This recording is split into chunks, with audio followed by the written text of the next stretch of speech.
Let's go, pal.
Well, all right. Here we are. Another Thursday night.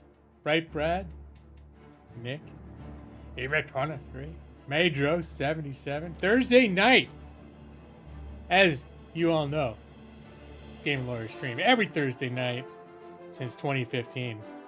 Never missed one. How's everyone doing tonight? I'm doing the National Pet Day theme. And I got a couple pet-ish themed games that I'm considering playing. I've been, actually this week I've been a little drifty when it comes to games. I played a little Stellaris. I played a little, a game I mentioned last week, the Tales of Maj'Eyal. I actually did install that, and I haven't been playing a lot of games this week, but I played that a couple nights. It's really basic. Like, I'm almost not sure if I like it, but I've been playing it. And then randomly I started playing a game from Humble Choice, Brad, called The Gunk. That's from a few months ago. But I decided to try it out, and I was having some fun with that. You want to hear all about the stupid baby talk shit we say to my dog? Well, I think the theme of the last couple of days that we've been coming up, because she had a little poo-poo related problem. Like she got the runs and she ended up rolling in it, so she smelled like poo for 2 days. So we've been coming up with names, humiliating poo related names like Princess Poo Pants.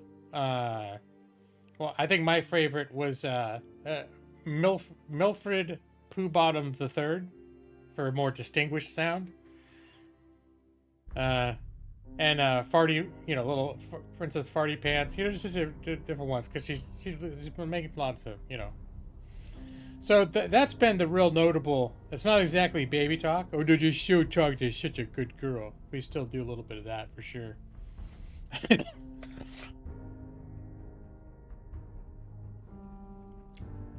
So the big excitement with Millie this week is she's made her first doggy friends.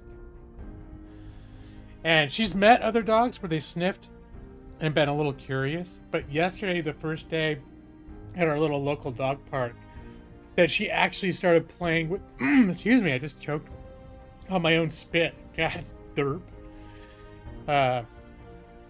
she actually played like chasing a dog back and forth. They're like rolling in the dirt together, playing. And I took her back to the dog park today, and she found another dog, a big golden retriever, that had a bunch of playful energy. So she's chasing the golden retriever around and vice versa. It's a lot of fun. So, and today was when I was at work, everyone was sharing pet pictures all day long. Everyone was posting their dogs and saying Happy National Pet Day. Hey Brad, do they celebrate American like a National Pet Day outside the United States? I didn't even know it was a thing, honestly. It's not like I've been looking like, oh, I can't wait till Thursday. It's National Pet Day.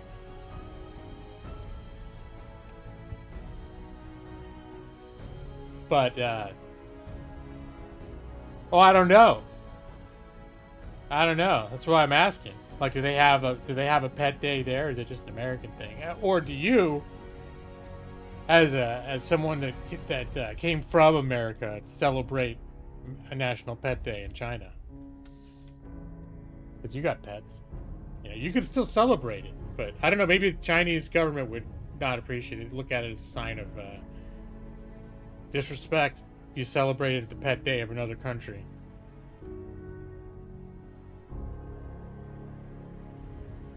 I should rename the stream to look less jingoistic.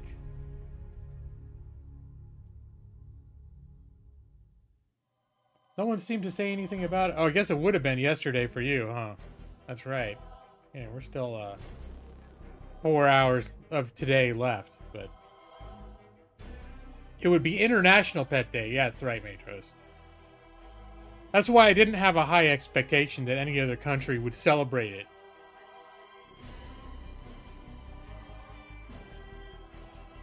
They never shut up about International Children's Day. Well, I guess that makes sense if it's an international day.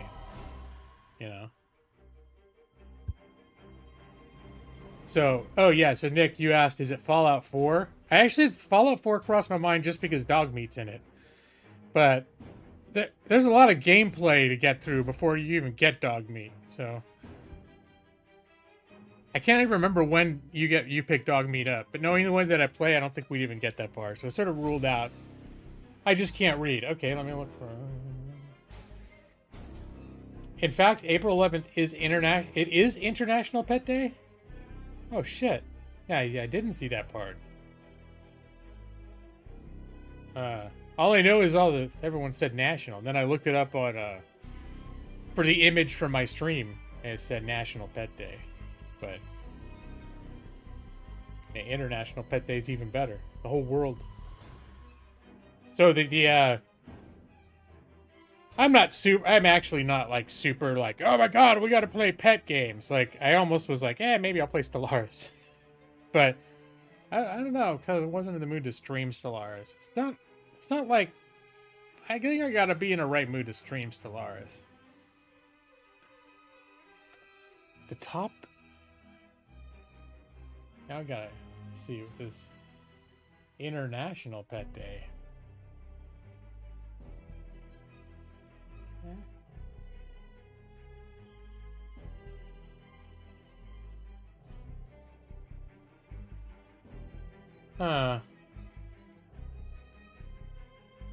I guess I am seeing it called international, both national and international seems to be coming up. But all right.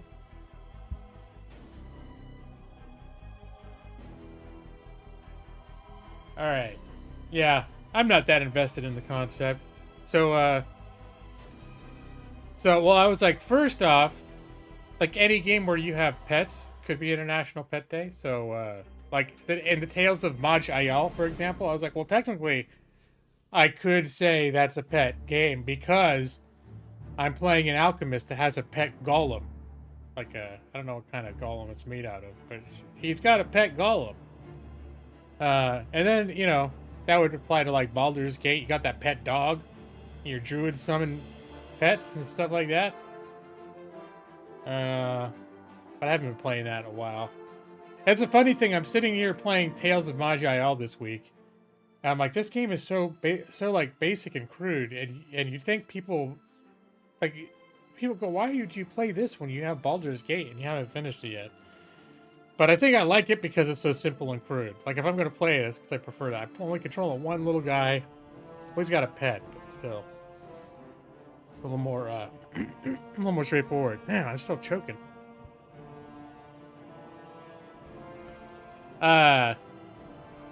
Sort of the game that came to the forefront a little bit to try out that I almost just announced was going to be the stream is one that was on Humble Choice, Brad. The Red Lantern. Did you ever look at that one? It's like about dog sledding. Alaskan dog, like a woman who takes her dog up to Alaska and starts a dog sledding thing, like a Alaskan dog sledding. I don't know if it's a business or what the hell it is, but it's about like an adventure, picking different dogs and taking them out into the Alaskan wilderness, doing a dog sled, like driving the dog sled, feeding them and all that stuff. Seems kind of cool. So I kind of was like, hey, I might just play that because that's very like I'm in a dog mode, obviously. Aren't golems by definition clay or mud? I want to say in D&D there's like a whole bunch of different kind of golems, like iron golems and magma golems, and like any kind of inorganic material could end up being a golem.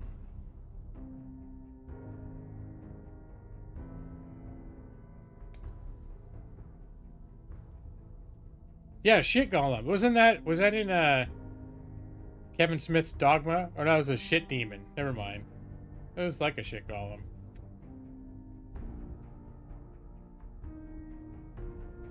Oh, actual golems from Jewish mythology. Oh my gosh, I can't talk tonight. So yeah, I gotta give you all the same standard disclaimer I gave last week. I've been going to bed around 9:30 and waking up around 5 or 6.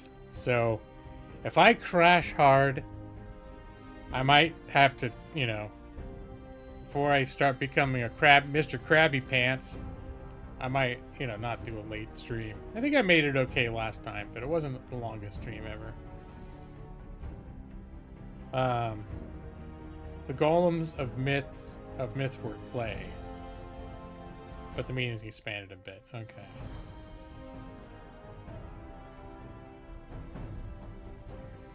And then the last thing that I downloaded,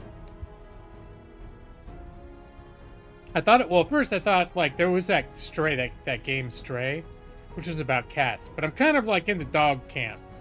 But if I'm thinking about a golem as a pet, I guess I shouldn't rule out playing a cat.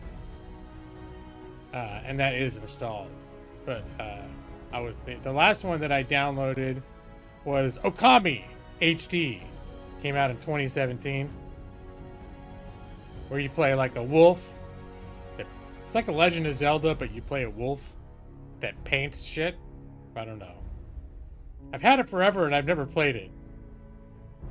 No, it's not a pet, but it's a dog. It's like a dog, and I think it's not even a real wolf. It's just like some spiritual creature that's taken the form of a wolf. But if the idea is I want to play something that's like a dog, it's like my Millie girl, like my Millie baby, very Millie. Little cutie Mrs. Poopy Pants. Then, Millie reminds me of the Okami wolf a little bit, except she's black and the Okami wolf is white. She looks a little bit like a dark Okami wolf with spotted socks. It's not National some kind of spiritual wolf animal thing day, buddy. That's true. That's true, Brad. But, I bet if I met the Okami wolf and I gave it some of Millie's treats, I could be friends with it. Maybe Millie could chase it around in a field.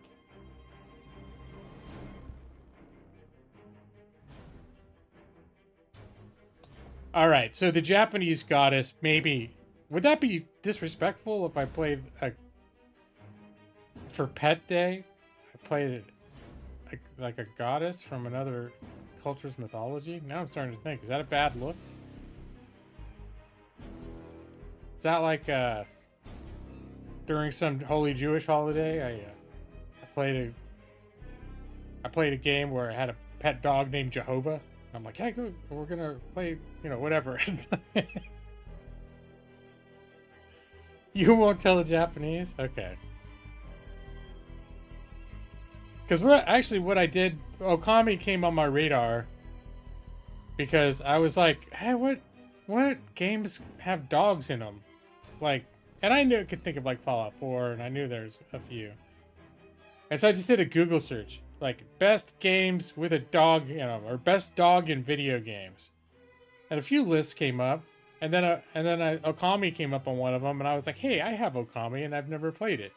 And it's been on my radar for like, when did it come out? Like 2010 or something? It's been out forever on Nintendo. I think 2007. I mean, it's been out for a long time. And then it came out, the PC port came out like, 6 or 7 years ago. Oh no, Majors is going to tell the Japanese all about it. And possibly even all the Japanese consulates. Oh, shit. And after I made you the captain of one of my science ships. I don't know if you were around when I played Stellaris, but I think you were the president, Majors. I had to take you out of the science. You were assigned to the science ship, the UNS Valinor. I named it the UNS Valinor in honor of your name. And then you got elected president, so I had to put someone else on charge of that ship while you went and did president stuff.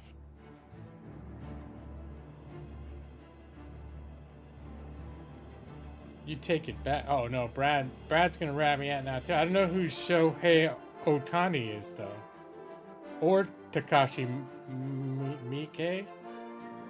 I don't know who those people are. Sounds like bad news for me though, if you tell them about it.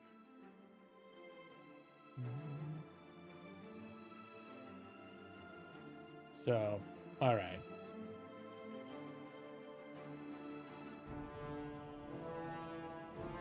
Now I'm looking at, okay, you're not interested in Stray. Okami, not a pet. I'm trying to see if anyone reacted to the Red Lantern. Brad, did you ever look at that game? I know you've got it because you do Humble Monthly. Here, maybe I'll do the thing where I show the trailer. You know guys love it when I play trailers.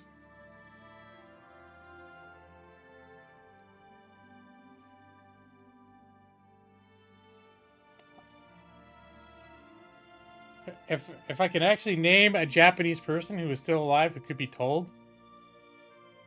There's a Japanese girl I went on a date once 30 years ago named Miyako. But I'm not sure where she is. But that's a specific Japanese person that I can name. What about video game people like Hideo Kojima? He's Japanese. You could tell him. I think he's still alive. Let's see. Yeah, hey, I got named one. That's the guy that did Metal Gear Solid series and Silent Hill. Did he do Metal Gear Solid? I know he did Silent Hill. I want to say he did Metal Gear Solid too, and he did that post-apocalyptic luggage carrying game with Norman Reedus that I played that I can't now remember the name of, but I really liked. Oh, I can't remember that shit now. Oh yeah, I recognize the name Nobu Umatsu. Is that from Final Fantasy? You were willing to give me Miyako? No, I don't know. I don't know her. I don't know if I ever knew her full name. Yeah. She didn't really speak English either. It was going to be a hard thing to make work. So settle in, kids, and tell you the story about the time I went out with Miyako. She seemed nice. That's when I was I in high school? No, I think it was my first year out of high school. No, I might have been a senior. Anyways, I worked at the video store where we rented VHS tapes.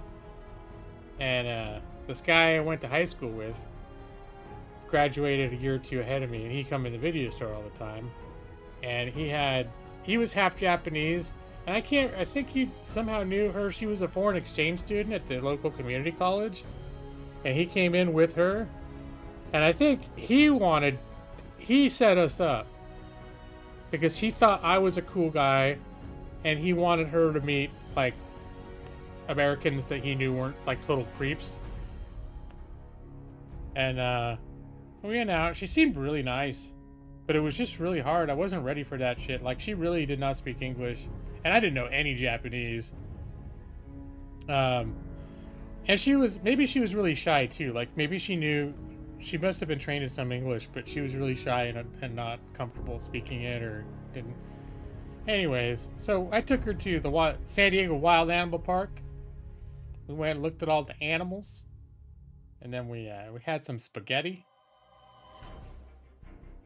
I remember we were eating spaghetti, and then I took her home to her house. Like, I didn't like take her home like, you do. And I remember at some point, somehow the question came up like, oh, like, do you have a boyfriend or something? And she was like, and then she looked at me all like coy, and she was like, maybe.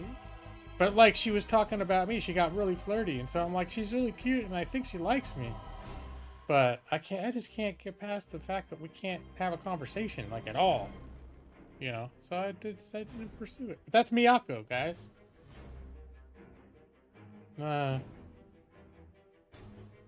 Yeah.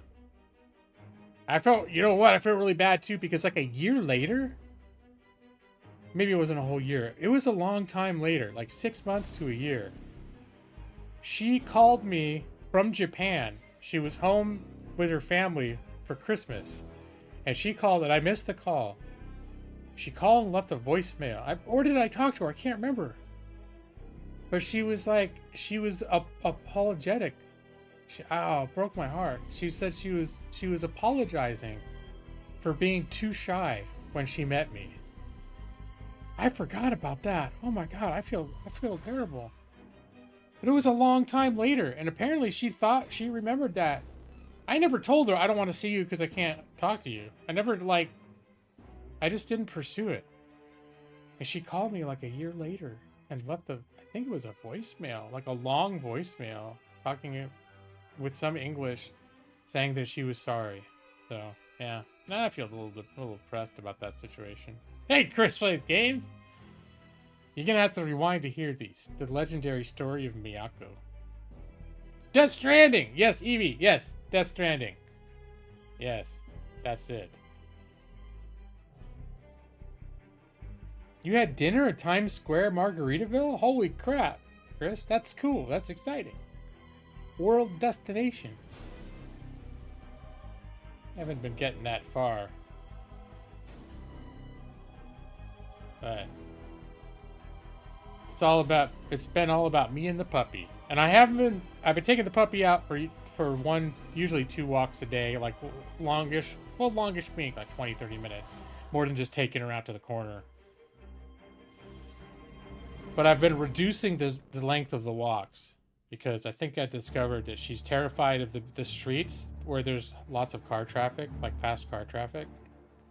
And so those trails I like taking her to, I have to walk down car traffic. I guess technically I could probably... There's no place to park, though. I was like, I could take her in the car and drive her to someplace. But that's hard. I like it when you can just start on your walk, leave the front door, and just go. And so I've been more conditioning her to get used to being... Like, there's a big field next to one of those busy roads that she likes to go chase geese and birds and stuff. And she can see the cars and kind of gets fixated on them a little bit. What she wants to do is chase them, but she gets like crazy. Like she wants to like break her leash and run into the street barking. And she totally flips out. Like, she loses her goddamn mind with like rage and fear. It's like, okay, I don't think that's good for her. And I took her for a few times. I was trying to make it like one of our regular walks, and she was not getting any better. So I was like, maybe I'm making it worse. So, anyways, we're working back up to walking near cars, trying to walk. Like in our complex, the cars drive around, but they drive slow. So she could see them moving by and maybe not flip out as much. Oh, you saw the eclipse totality on Monday. Yeah, the only thing that I know that happened is during the eclipse, I was in a long meeting with like 3 or 4 other people, and one of them was in the path of the eclipse, and she was like, "Oh, it's suddenly dark outside. Like my whole apartment's dark." And she's like, "Oh, I forgot about the eclipse. It's happening right now." We offered, we were like, "Hey, you sort of thing doesn't happen that often. We could take a break from this meeting and you could go look at the eclipse. We can meet back up in like 15 minutes or something." Whatever, we meet up a little later. She's like, "Nah, it's not that big a deal." I was like, "Oh, okay."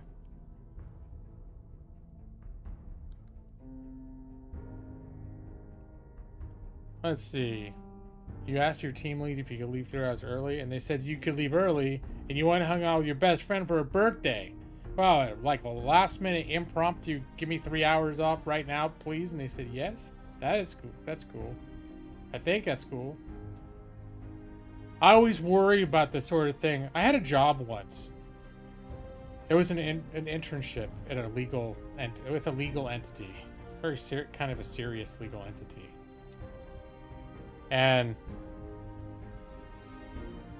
I forget what I did exactly. I think I kept requesting, like, or mentioning, like, "Oh, I think I took a day off." I asked for it in advance. And then after I told them, I got this stern talking to about, like, I shouldn't be doing that. But that's a law firm thing. That's probably, that culture's weird. But it always made me paranoid after that, like, if you just ask for certain things that make it seem like you're not serious about the job, that someone's going to be secretly, like, keeping a tally and, like, "Oh, that was not." Like, "Oh, they're supposed to give 2 weeks. They're supposed to tell you 2 weeks in advance if they want time off. And this person just asked if they could go that day." And I'm like, "Oh, shit." I get paranoid about that stuff. I saw the first episode of the Fallout show. Amanda and I watched it last night. So it premiered last night.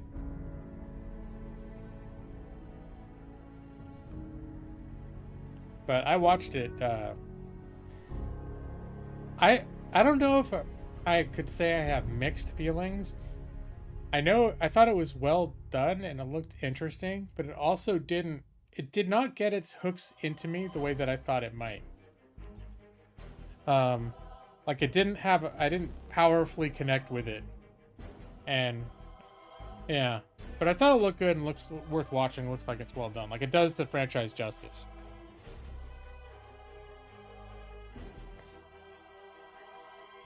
Yeah, it's true, Evie. You've been with them for a long time, so it's probably you're not like some flake. Like if you're a second week and you're like, "Hey, can I blow out of here 3 hours early?" They'd probably be like, "What the hell?" But it's a little bit different. It got the Jose Angel seal of approval. Is that who you're talking about?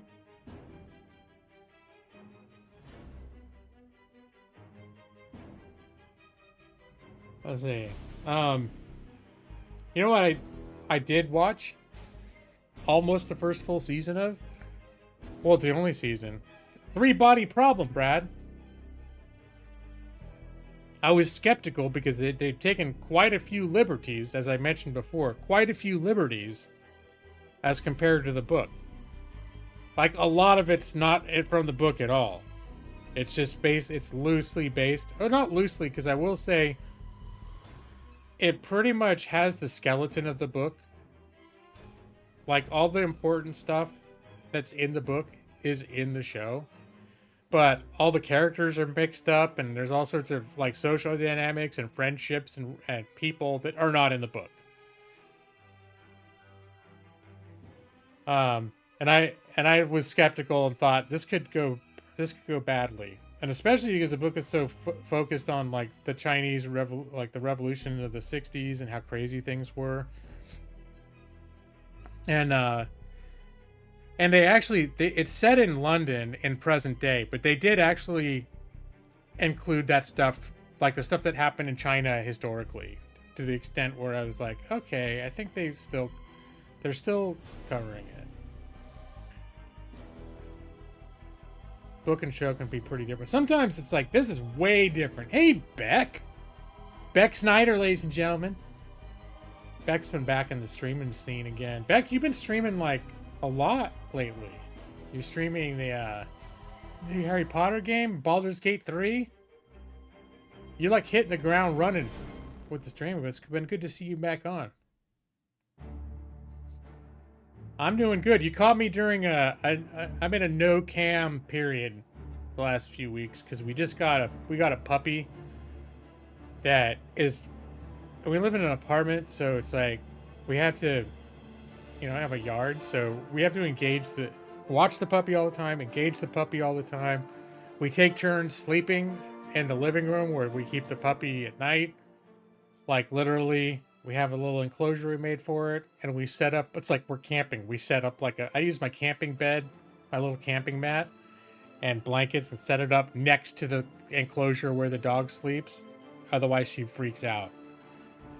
Oh yeah, she's actually 4 months old, so she's not like a brand new baby puppy, but she's still pretty young.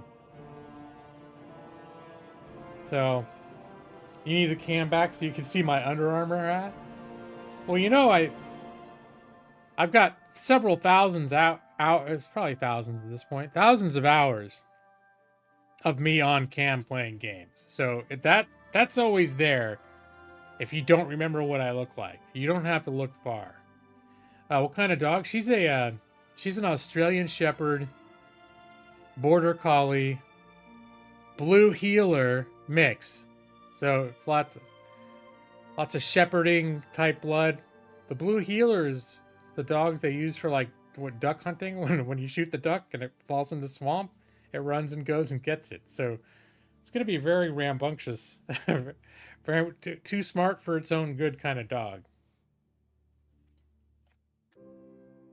It's the same dog as in the famous dog video game Okami. Yeah.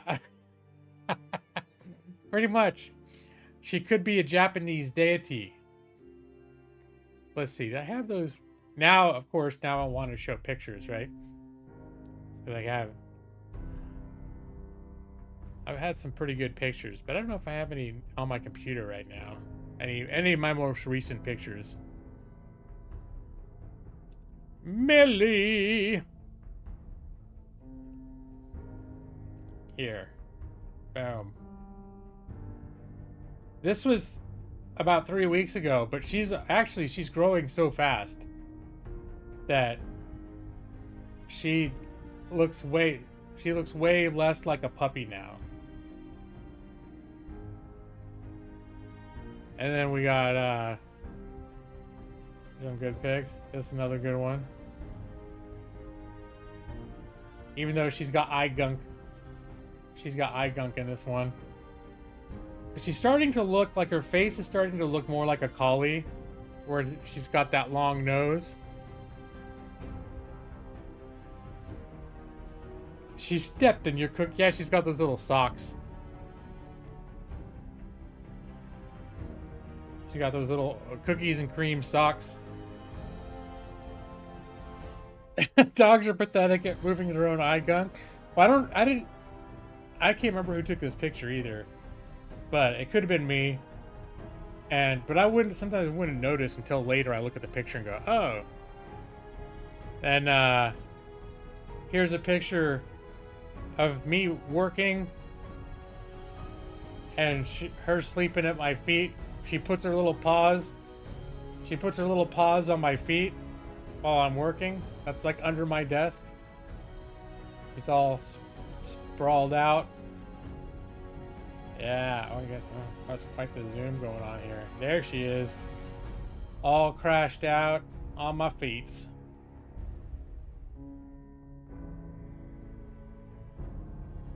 The dog holding up the duck when you shoot it. Yeah. Oh yeah, I see. G-Law's picking up his duck shooting game though.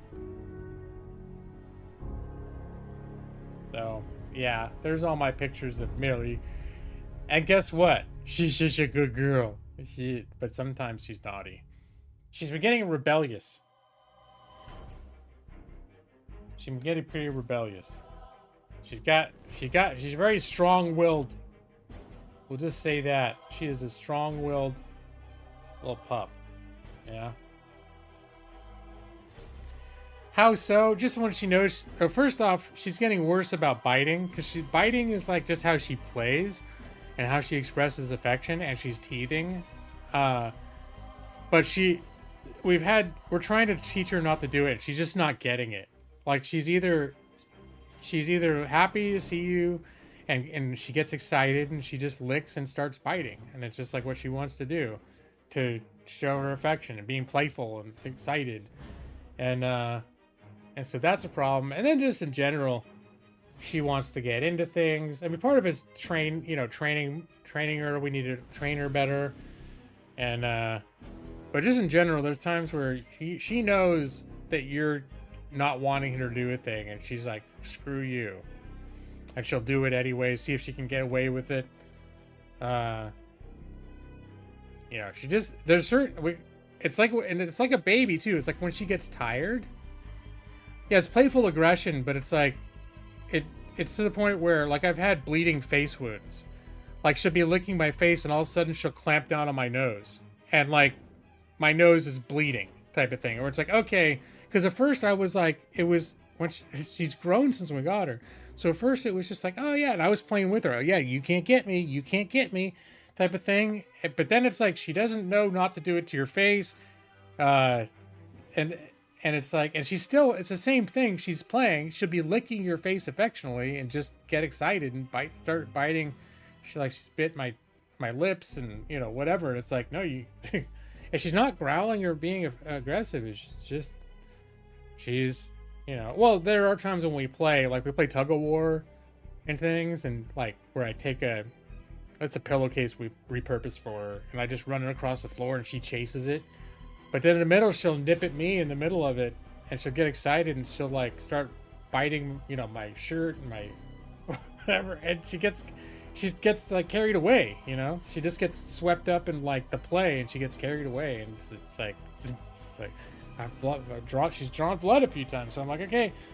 And then I was looking at puppy videos and stuff, and it's like, you gotta like just draw a line and say they can't do it.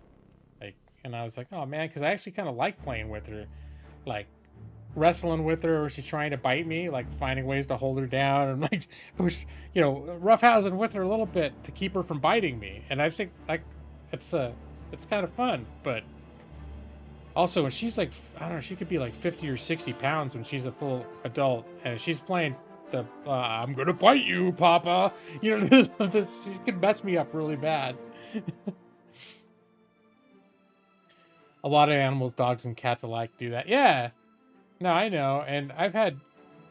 Yeah, it's just... She doesn't know... Like, she doesn't understand no if you tell her no. Like, she just keeps doing it. So, again, it's part of the training thing. But... And puppies are notorious when they're teething. And they can tease for several months around the age she is now. So they want to bite everything too to begin with. It's not totally her fault, but it's getting to the point where the biting is like she could really hurt, especially me, because I like to get down and like hug her and stuff like that. And she loves looking at my face, and the way that I like to interact with her. Yeah, I'll show you.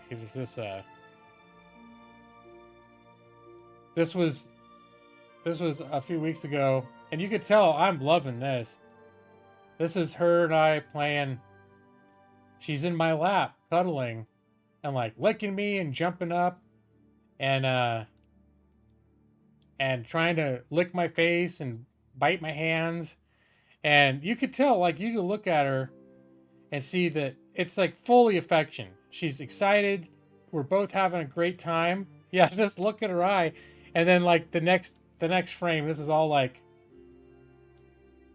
this could almost be like a comic of the two moments together. It's her looking up and lunging, and then lunging for my face, and all she's doing here is licking my chin, but then she'll start biting a little bit. Like she'll be licking and then she'll bite a little bit, but it's like full affection, right? Like it's just like joy. This is a very joyful bonding moment that just very quickly can turn into like, oh, my face is bleeding. So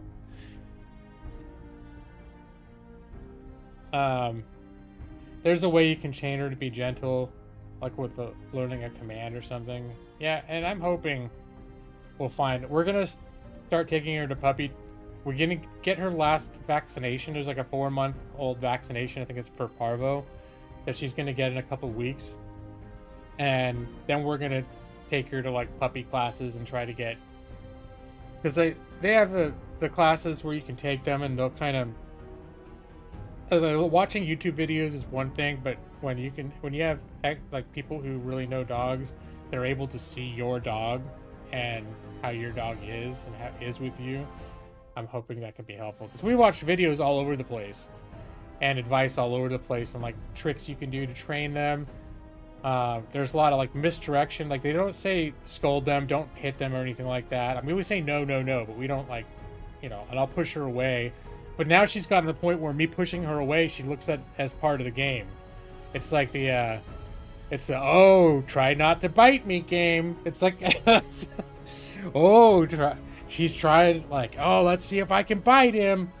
And he's trying not to let me, and that's the game. But, yeah. And then the other tricks is like just redirection. So you keep toys nearby, so that if they're starting to get bitey on you, you don't like overtly freak out at them or anything, but then you redirect something else for them to bite instead. And when they start biting the thing that you want them to bite, you shower them in like praise, so they can tell that you approve of that. That didn't seem to be working. I think for her, it's just all like, it's all feels like affection. Even pushing her away when she's trying to bite me feels like affection for her. It seems like it's all part of the game. It's all like part of the huggy wrestling thing. All right, let me get these out of here. So, and she's adorable and amazing, and she's sweet when she's not amped up like that. She's super sweet, and she's a great dog. And I know once we get her under control, she's gonna be a great dog. She is a great dog, but she's just, she's got some behavioral things that are just part of it, or just part of being a puppy. And also the fact that I encouraged the roughhousing for the first week or two probably exacerbated the situation. But, hey, look, I just saw it was Mike. Hey, what's up, Mike? Mike EL the Gamer. The dog is more loyal. The dog from all those years ago who let the guy steal your girlfriend pet him. I know. Yeah, you remember that, Mike? And this is actually, that dog was the dog that the puppy got is an Australian Shepherd Border Collie Blue Heeler mix. But the dog that I grew up with, that dog, Mike, was an Australian Shepherd Collie mix.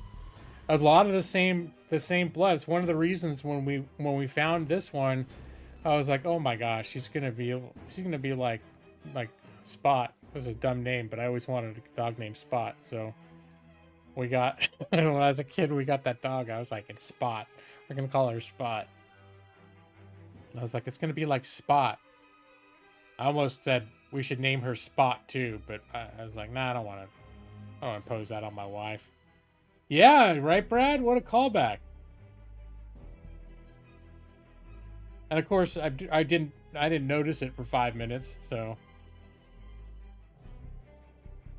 And I think most of you guys have heard that story. This is a story I've told. I'm not going to go all the way into it. I've told on my stream a few times, but this is like over 30 years ago. It was my first real girlfriend. And me and my family went out of town for a week to visit relatives back east, and we had her like gave her the keys so she could feed the. We had a couple cats and Spot, our dog. And apparently the whole week she was cheating on me with her ex-boyfriend. And it was a nice house we lived in with a pool and stuff. So she brought the boyfriend over to my house and let him borrow my swim trunks so they could go swimming in my pool. And one of the things that I was like bitter about, kidding, not kidding, was the fact that my dog Spot would have been totally nice to him. I'm sure she would have been licking him and being totally friendly to him. And I was like, Spot should have bit the shit out of him. so when that was one of the things I was like, when I found out, I got home and there were swim trunks drying in my bathtub.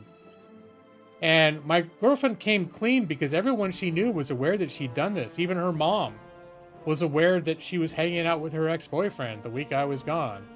And even her mom was like, if you don't tell him, I will when he gets back from vacation, because he needs to know what you did.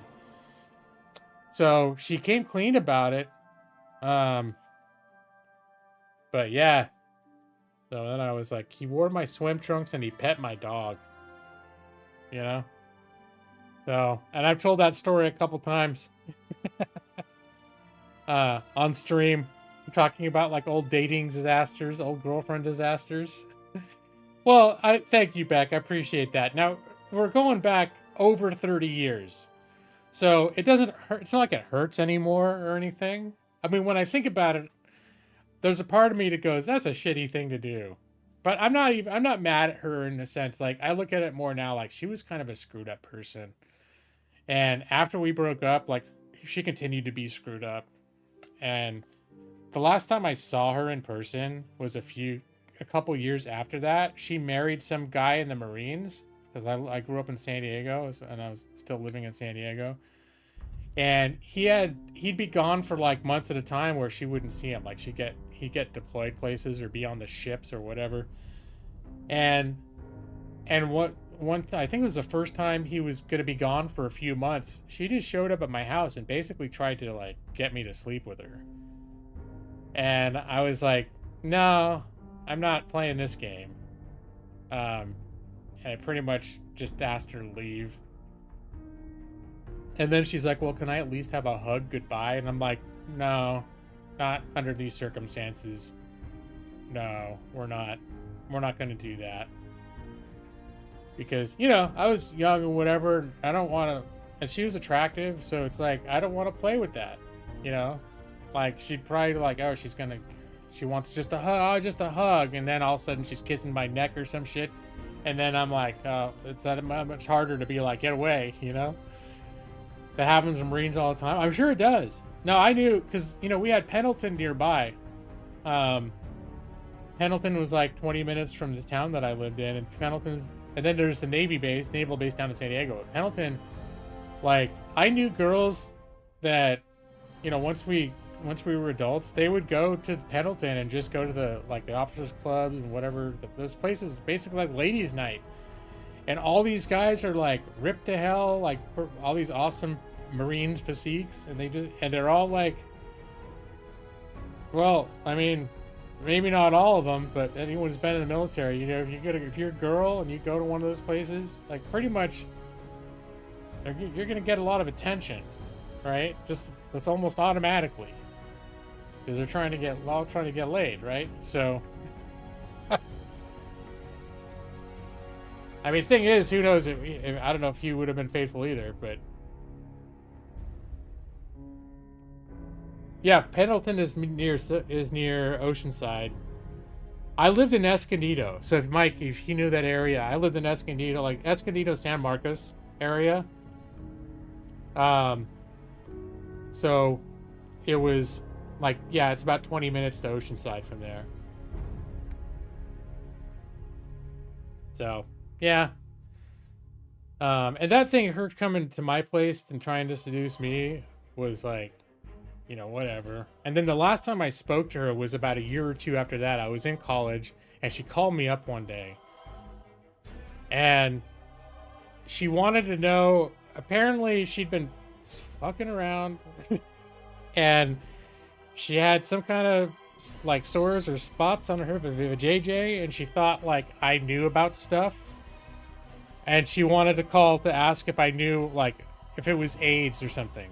Like, she's like, how do I know if I've got AIDS or something? And I'm just like, yeah, you need to go to a doctor. That's how you know. Go. I want to have this discussion about you, whatever crazy shit you're up to, whatever the polka dot bumps you got on your vajayjay. I don't want to hear about it. I don't know about it. I don't know how you got it, but you need to go to a doctor, okay? So, oh, this is okay, God, I went way down the rabbit hole on this. Okay, Brad, I'm sorry. I'll stop saying with JJ. I just said it again, but just for illustration purposes.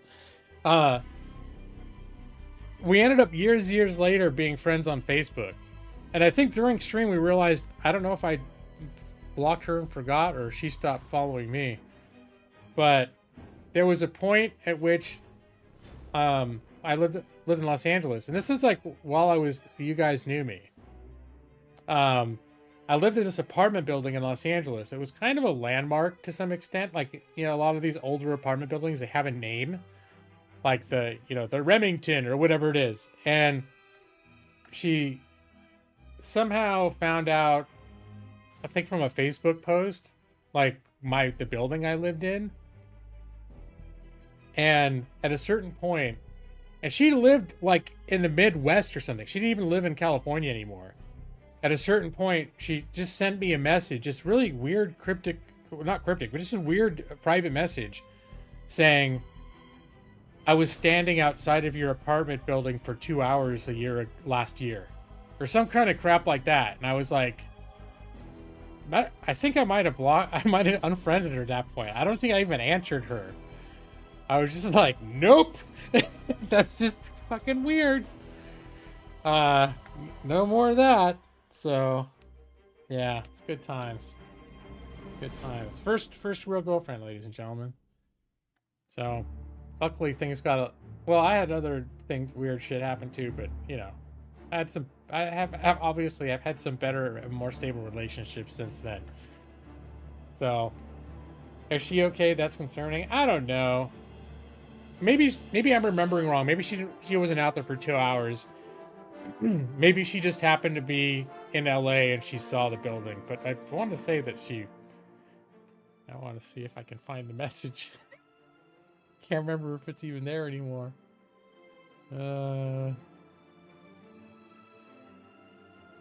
don't know how long they saved that shit.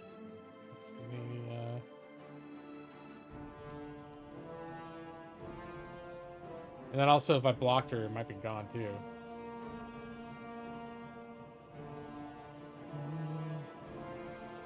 Yeah, this would be going back. I think they saved just about every message.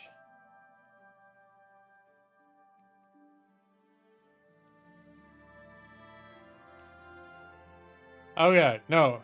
Yeah, just randomly out of nowhere. She just wrote, one day a couple years ago, I was standing in front of your apartment building. ... And that was it. That's all she wrote. It was like I hadn't heard from her in years or whatever. And then she sends me that message. One day a couple years ago. This is in 2018. One day a couple years ago, I was standing in front of your apartment building. ... And that's what she sent.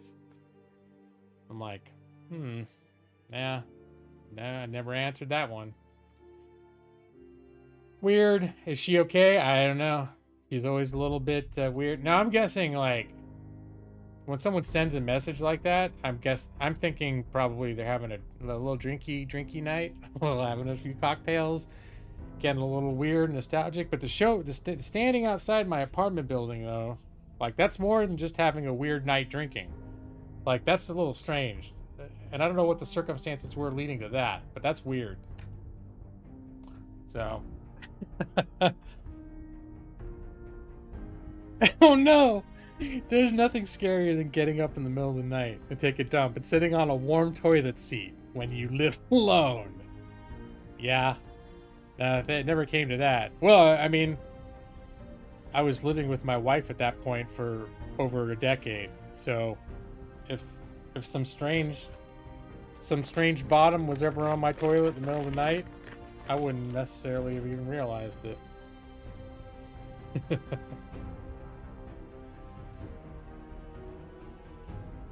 Let's see. All right, I just saw you said you know that area. You briefly had a job in Vista when you lived in Carlsbad, so you drove through Escondido.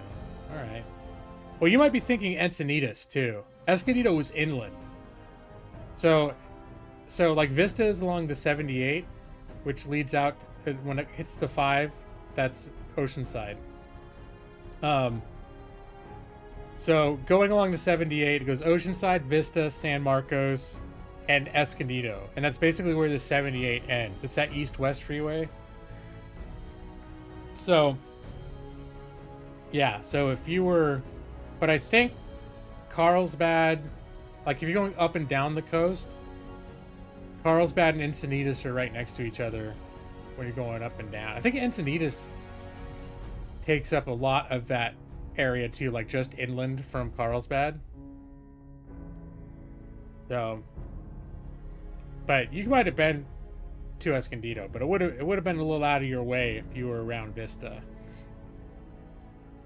But I could see you definitely, if you were going from Carlsbad to Vista, there's a good chance you were taking shortcuts through Encinitas, if I remember the map correctly. So, and Encinitas sounds like Escondido.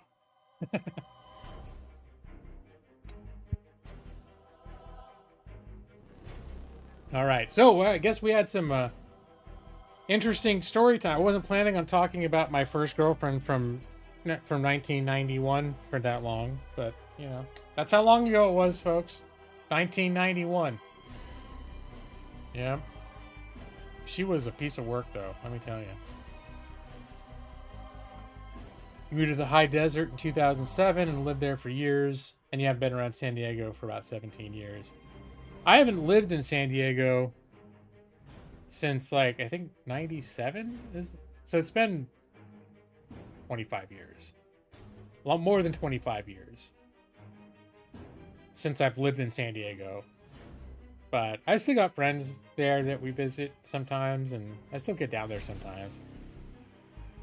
When we visited California the Christmas before last, we stayed a couple days with our friends in the Escondido, San Marcos area.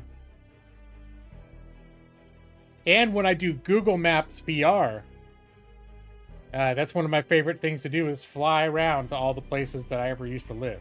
So every time I do Google Maps VR, I fly around San Diego for a while. Bad things happen when you're in San Diego. Moving to LA was the right thing to do. Why do you think that, Brad? Or are you talking about to me specifically?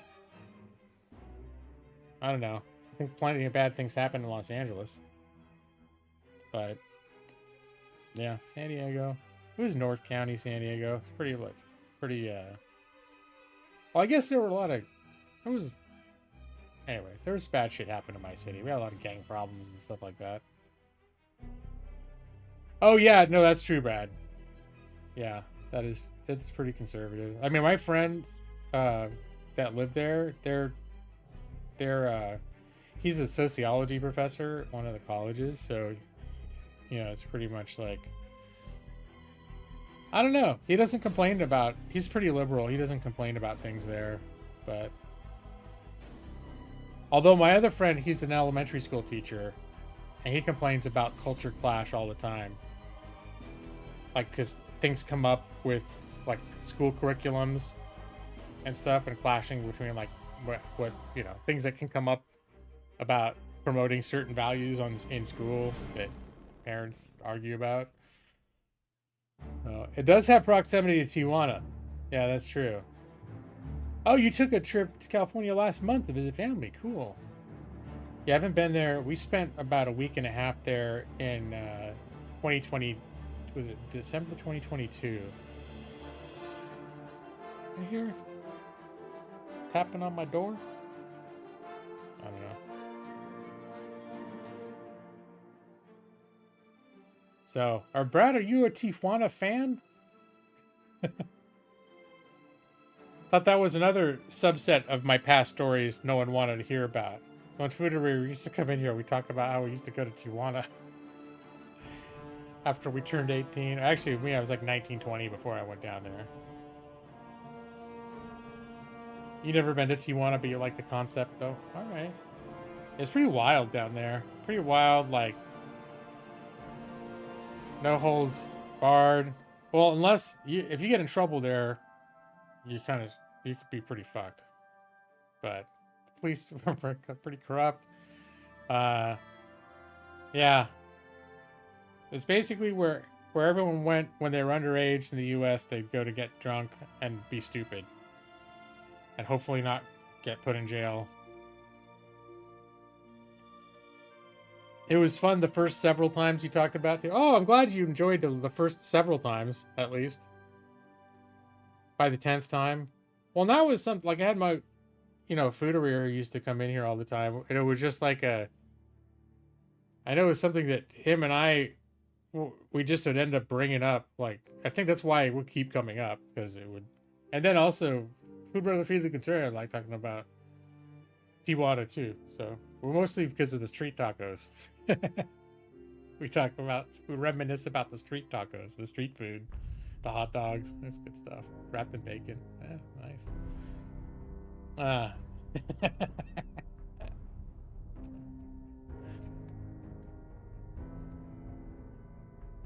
Your granddaughter stands up to your shoulder now? Oh, jeez, Mike. You're like younger than me too. I just turned 50, Mike. Well, not just. Actually, goddamn, it's been like almost 6 months. I'm almost halfway to 51. What the fuck? What is going on? How is this even possible? It doesn't feel like I've been around. Well, then when I think about it chronologically, it's like, I guess I have been around for a while. But it's still in my mind. Doesn't feel right. Like, it still feels like, hey, yeah, it's a couple years ago I turned 30. And, I turned 40, and then more years happened. Yeah, it's street tacos. That was a fun times. And then that would bring in... Hooterer was real big on the street tacos. You get like 5, 6 tacos for $1. Like, they were dirt cheap. The later you stayed, and they needed to get rid of clear out their meat for the night, they'd be just like, yeah, it would be two tacos for $1 when you'd roll in there at like 8 p.m. And then magically by 3 in the morning, those tacos were going 6 for $1. And Fuderer would always be like, hey, wait here for a second. And then he'd show up and he'd just have like a huge pile of tacos. He'd be like, here, man, eat these. You'll feel better.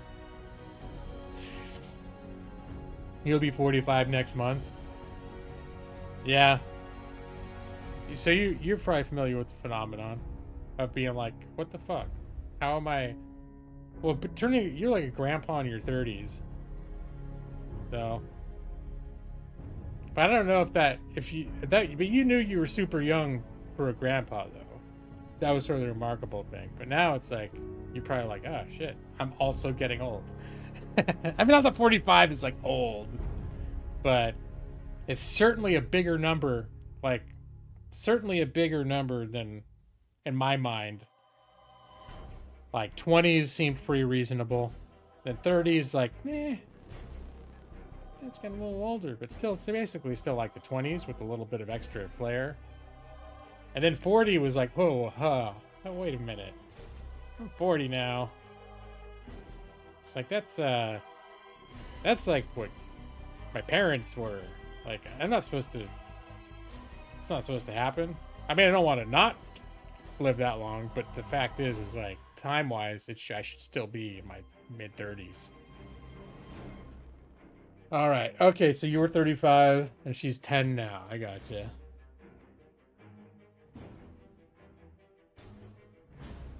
Yep. Here's my baby. Princess Poopy Pants the third. This is Millie, my dog. She's a good girl. Except when she's not. And that's the closest to parenthood I got going on. She's a handful.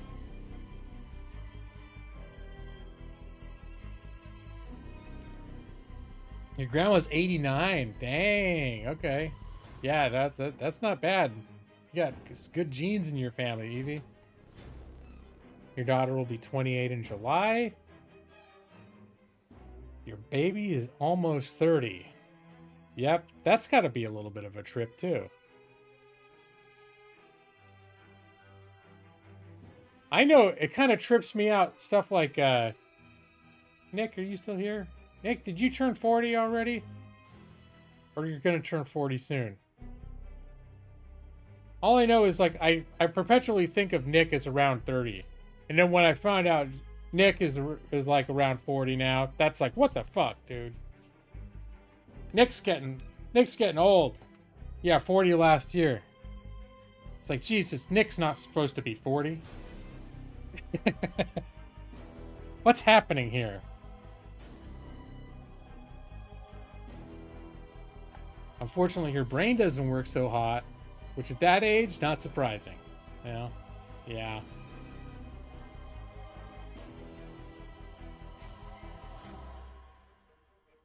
The world-famous roasted goat is 20 now.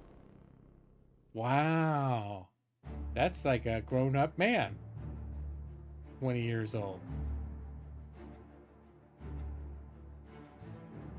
I'm gonna guess he's no longer streaming Geometry Dash on his phone. Maybe he is, though. That kid outclassed us all and the streaming scene. He's just like, I'm just gonna mess around on my phone. Boom, like 10,000 subs at a blink of an eye. World's famous roasted goat, indeed.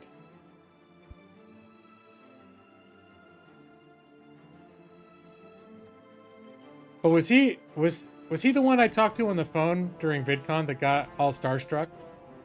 Because your younger son was with us. I don't think he knew to be starstruck, but I think you were talking to Roasted Goat and you handed the phone to me, and I remember he got really shy. I was like, it was the only time I ever felt like, oh shit, I could make somebody feel starstruck.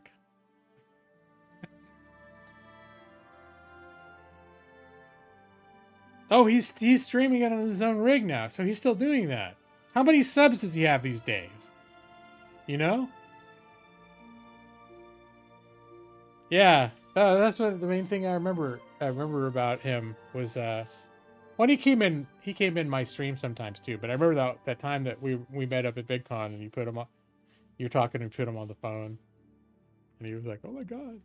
I don't even know if he talked. He was just like quiet. He like froze up a little bit, which again I felt was extremely flattering. Maybe like, oh, all right, I starstruck somebody. Your friend at work asked how old you are today, and you told her 32. She said, "Oh my god, I thought you were in your 20s. Guess you look young for your age." Lamau. Yeah, it's pretty good. I like pronouncing Lamau that way sometimes too. All right, should I play an actual game?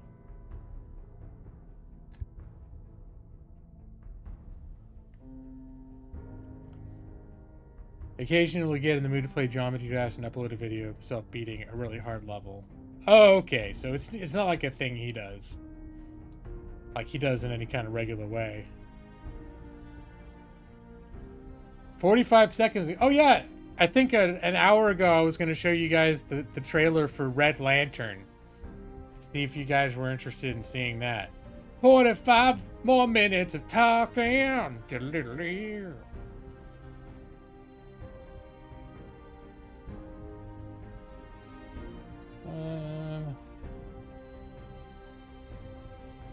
Because this would be, you know, it's International Pet Day. Lantern review. Not review, trailer.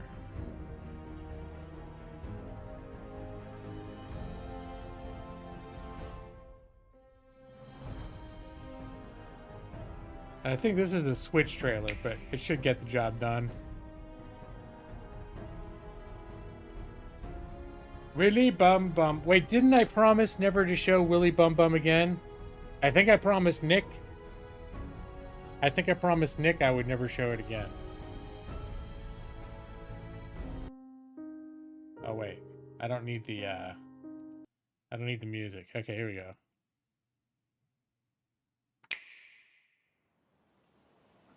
Did you know you're about to venture into the vast expanse of the Alaskan wilderness?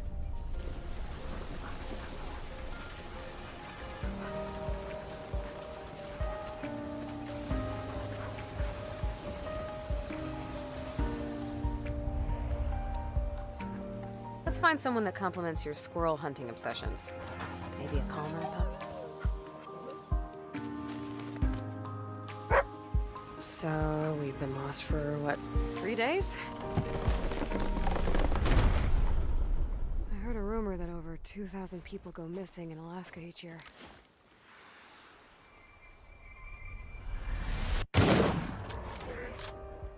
Will I become one?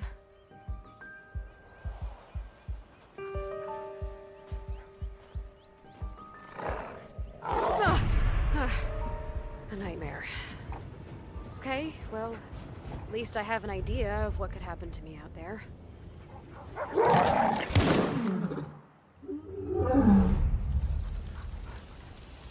Just push through and do what you have to do. Got it. Okay, I know I barely have enough food for all of us, but that's part of the adventure, right? We're gonna find our food. We're gonna live off the land.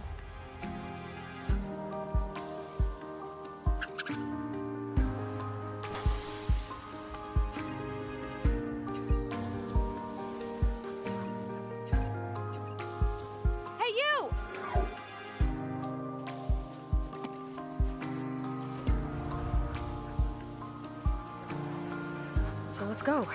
Let's get out there and live wildly. Live the life that feels true to us.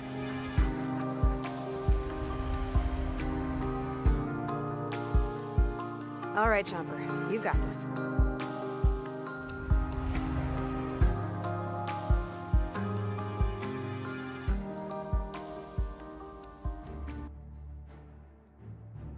Yeah, you know what? That does it does remind me a little bit of a Telltale game with like the art style. I think the gameplay is a lot different, but it does have a very like story, like a narrative flair to it. It's kind of an interesting concept. I've forgotten that it's a gameplay loop of you try different dogs out and you go out and basically die, like you fail, you die, and then it's like, oh, it was just a bad dream, and then you try again. And basically, you keep doing that until you figure out how to successfully get through whatever you're supposed to be getting through. And yeah, I don't know if it's like the best streaming game, but I thought it's something I could try out for International Pet Day. So, Fallout TV show, best game to screen adaptation in all of cinema. I think it did pretty good. I don't know if you, and I haven't seen this either, but have you seen The Last of Us, the TV show? I think The Last of Us TV show is by reputation going to be really hard to dethrone in terms of screen adaptations of video games. But I haven't seen it, so I can't say for sure. Ashley Birch, yeah, I don't know like voice actors, but she definitely sounded familiar. It was also pretty good. This is definitely better. I've watched the first episode, and I can confirm that it's very well done. I didn't like personally, like I didn't come away from it completely hooked on the character, like bonded to the characters, but I found them interesting, and I want to see more. Indubitably. Oh, you know what? before I get playing anything, Evie, I forgot to tell you. You're gonna find this exciting, but I just bought a Steam Deck. Maybe all of you would be excited. I don't know. I'm not gonna stream with it, but I suddenly, because I spend most of my evenings in the living room and nights babysitting Millie, where I can't go in the office and I can't play my games on the nights that I'm taking care of Millie. I tried like bringing her into my room, and she just like, she doesn't like being closed up in here, and I can't let her be in the other room by herself because she'll get into stuff. She needs to be supervised all the time. So I was like, and I tried it a couple times, like coming in here and playing, be like, hey, sit in the bed, chew the treat, you know, whatever. And it just was not working out. So that's why I suddenly started thinking, like, and half the time when I'm in the living room, all she's doing is sleeping anyways. It's just she doesn't want to do that in my office next to my computer. So I started thinking more about like mobile gaming for the first time. And then all of a sudden I was like, well, shit. If I get a Steam Deck, I've already got 1,000 games. I mean, I know they don't all work on it, but probably a few hundred of them do pretty well too. So I really started looking into the Steam Deck, and I haven't received it yet. No. It's just, I think they have like a shipping label printed. I probably won't get it till next week. But I'm getting like the top one, like the OLED 1 terabyte SSD version. So, because I was looking at reviews, and then I didn't even realize they came up with like that upgraded version with the OLED that's improved battery life and done some other stuff too. I probably would have still gotten it if they hadn't had that. But yeah, because before, like Evie, when you were talking about it, I was like, that seems pretty cool, but I have no, like, I would not use it. So I personally wouldn't get it. Wasn't like, oh shit, I should get one of those. Because I just know that up until now, I haven't really, like, if I want to play a game, if I want to play like a PC game, I play it on my PC. I'm not gonna, just normally just choose to sit in another room, like, whatever. I mean, it'd be nice maybe sometimes to be in like the easy chair or whatever, the lounger, maybe sometimes, but normally if I'm gonna play a PC game, I'm gonna just prefer to play it on my PC. But yeah, no, I looked more into it, and I ordered it yesterday, so I'll be getting it probably sometime next week. So yeah, thanks. I was like, yeah, I bet Evie would be excited to hear this, because I think until now, the most information I've gotten about the Steam Deck has been from you. So I looked at more stuff when it came to purchasing. I looked at more reviews and compared the different ones. And there's apparently a couple other, like, not done by Steam, but a couple other PC game focused handheld devices that are sort of like other brand version of the Steam Deck that, were worth considering, but ultimately Steam Deck seems like it's overall the best one right now. Like, it just works the best. It's most streamlined. But there's a couple that came out that are more powerful. Like, they have better hardware. But they're not as well optimized to run with games. Like, the Steam Deck they've been really working to get Steam games to work well on it. So anyways, so yeah, that's kind of cool news. Yeah, no, and I think it's got one on each side, wasn't it? It's got two little, it's got the touchpad is what I was thinking of. And I know you can get peripherals and stuff. Like, you can get a little, like, USB strip or a docking station where you could actually full on just plug in a keyboard and mouse and a monitor and everything else and literally treat it like a computer. I don't know if I need to do all that, but who knows? Once I have it, I may end up getting a whole bunch of peripherals for it. But the main thing that I'd wanted to be able to do is, like, sit in the living room while Millie's crashed out, and my whole reason I'm in there and I can't play games is because if I She won't sleep if I try to shut her in this room without her having access to all her stuff that she's used to having, all of her toys and her special beds and all that other stuff. But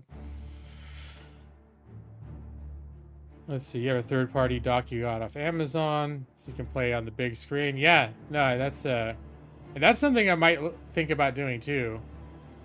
Treat it almost more like a console, because at one point I was thinking about, like, I was considering a Switch as well.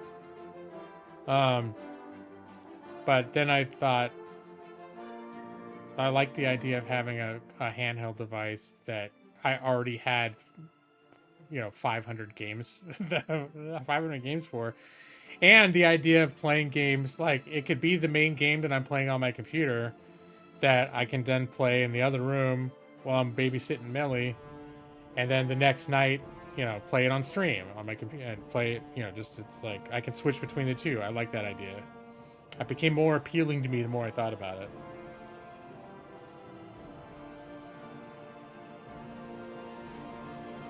So, let me see. Oh, and I missed that stuff. Ashley Birch was Chloe in Life is Strange, and also Tiny Tina in Borderlands. Well, those are both characters that I've heard. Although Tiny Tina is a pretty outrageous character. But, yeah, I definitely heard that performance.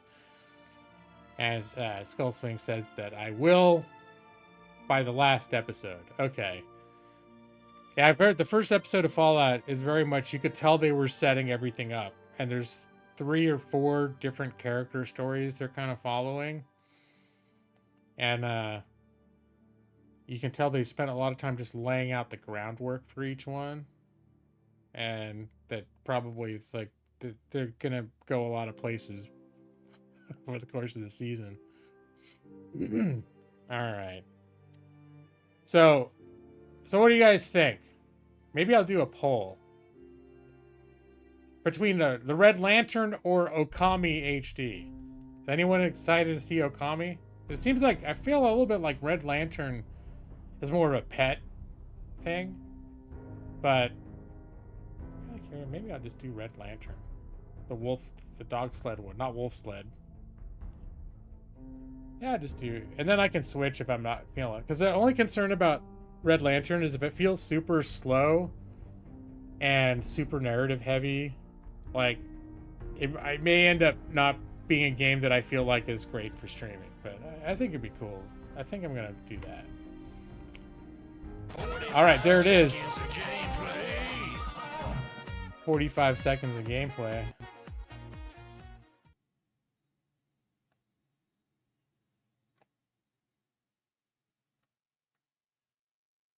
Yep. Little doggy.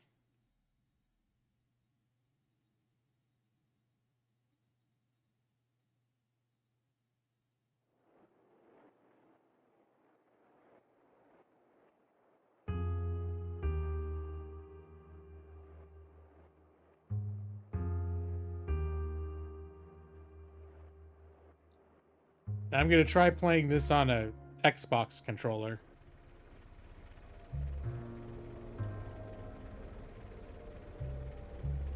Look at the good girl.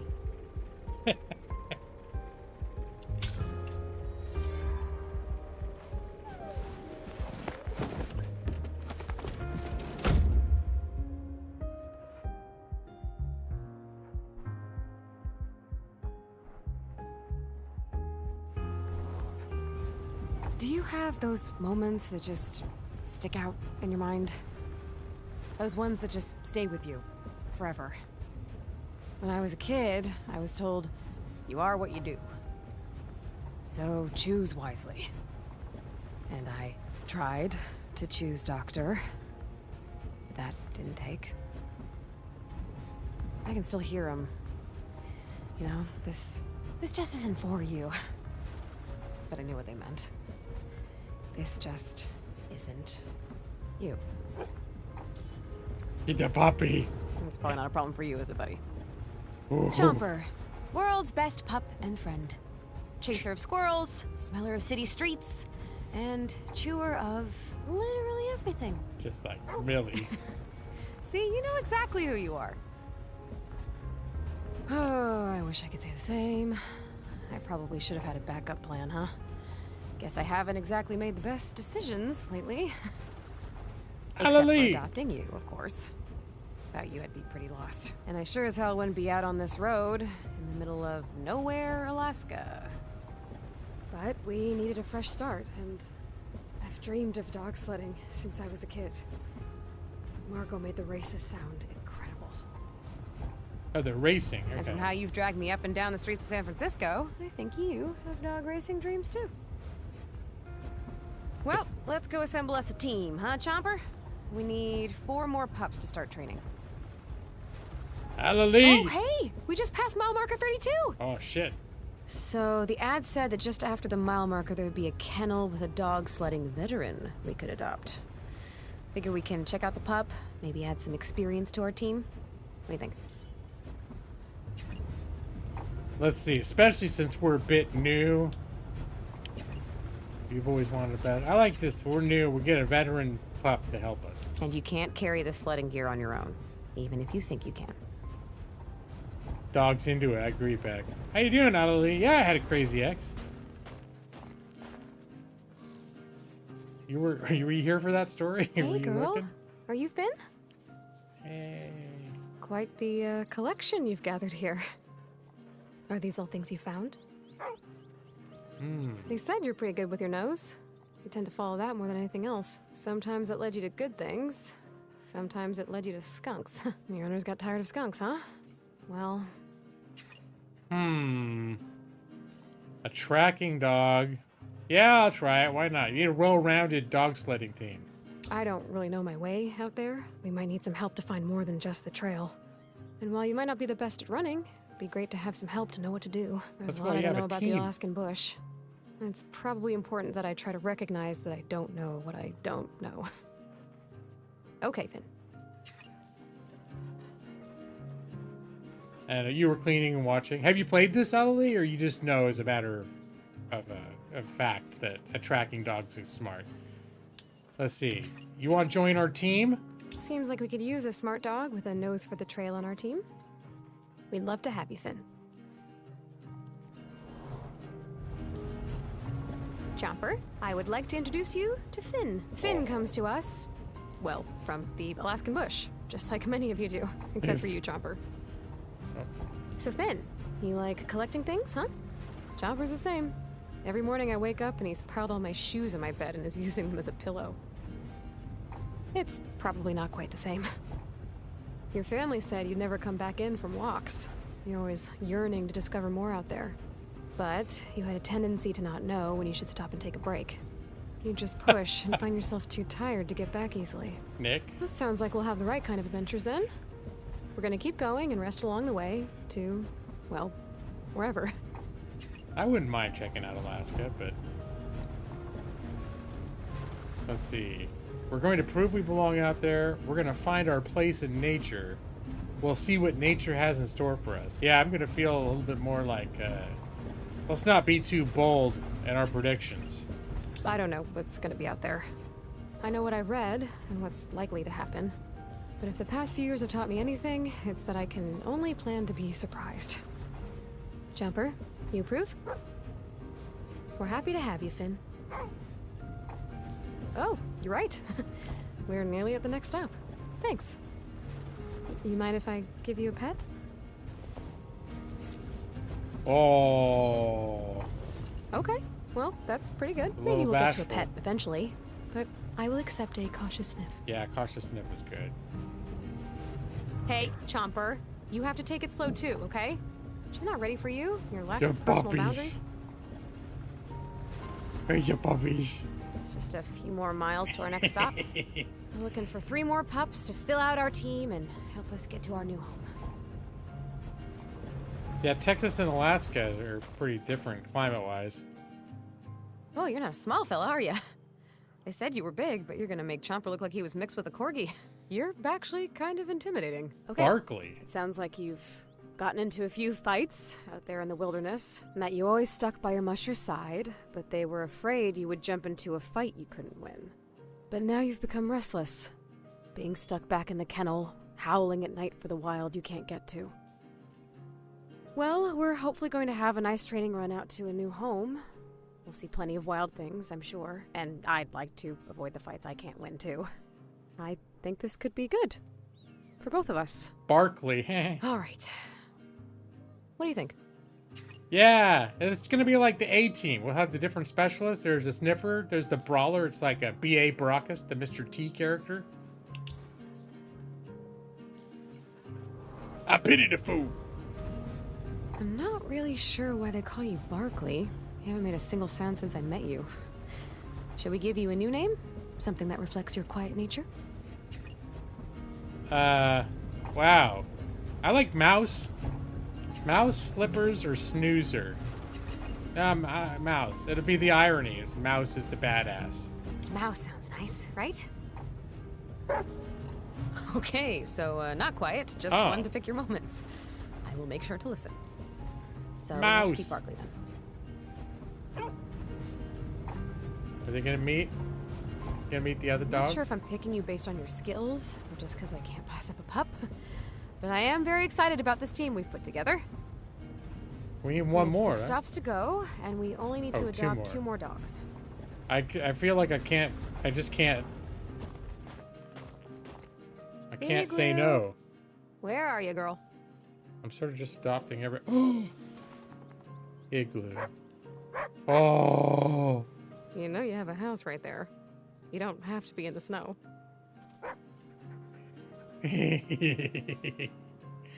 Right. Home is where you make it, huh, Iggy? Iggy. Or are you just a big old snowball?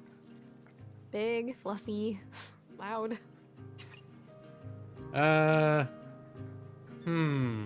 Big, fluffy, and loud.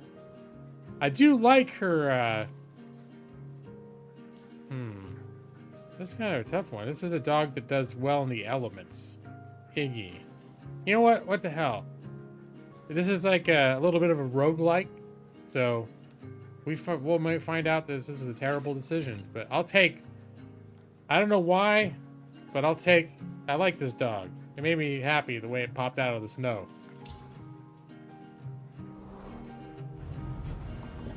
So, your owner said you're ready for an adventure. You love being out in the wild. But they've grown too old for the risks of what's out there. Well, I think we can make this happen. They've got a new life to start. Let's see, we've got the risks under control. Let's see, I wouldn't go so hard with that. We'll say it will be an adventure for all of us. But everything should be, right? You only get nervous when you're doing something new. Let's awaken those nerves. This is going so well. Is it? Well, we've adopted every pup we've met so far, and we have 5 more stops to find our I final just can't team. say no to a pup. I'm gonna have a team of 20 dogs by the time we're done, because I want all of them. Stilton. Dear God, your eyes are blue. They're brighter than the sky, Stilton. And you don't seem to miss a thing. You're keeping a constant watch.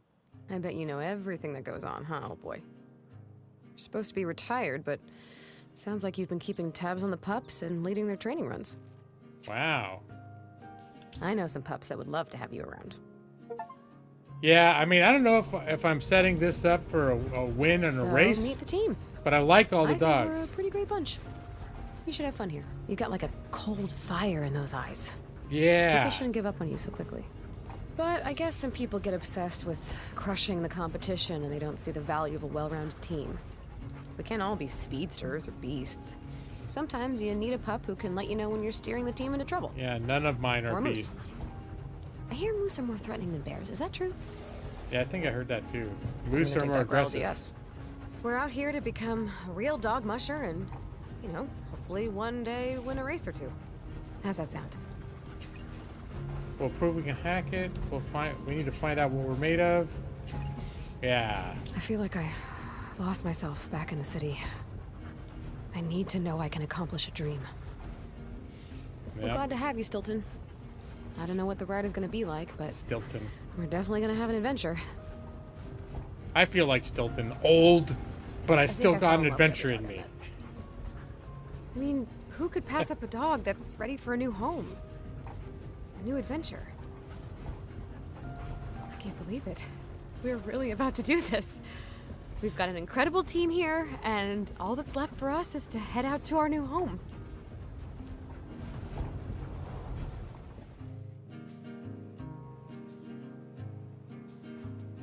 And that was all the pre-intro. The Red Lantern.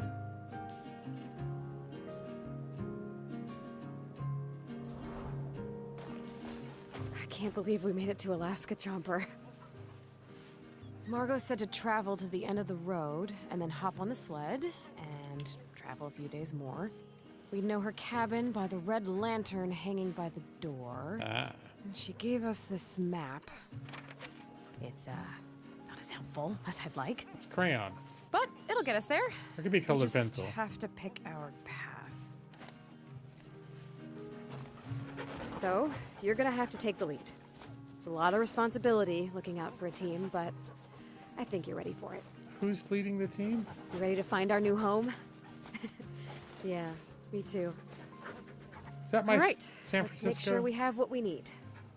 My We've got our team. Barkley, Finn, Stilton, Iggy, and the sled is all ready to go. We've packed the bare essentials to get us started, but we're gonna have to live off the land once we get to our cabin, so we might as well start training for that now too, right? Yeah, look at all that pieces meat. of raw meat. Well, you pups can handle the uncooked raw and cold food. The kind we'll also find on the trail. But I'm gonna have to cook that up if I don't want to freeze my insides. Hypothermia is not something I'm really looking to try. We'll be able to set up camp once we get properly out on the trail. I scrounged up this old gun and a couple of bullets. Just in case. So we'll make do with what we have. We can use them to hunt or keep them around in case we need to protect ourselves. It is the wilderness, after all. You know, bears, moose, wolves, skunks. Skunks. Oh, and most importantly, we've got one med pack. I should be able to bandage us up if something happens. Okay. All right. Well, I guess we should start. What do they say again? Mush. Oh, Mush on. hey. Can I steer them? Okay. They're smart enough that I cannot make them crash into the tree. I have a map button.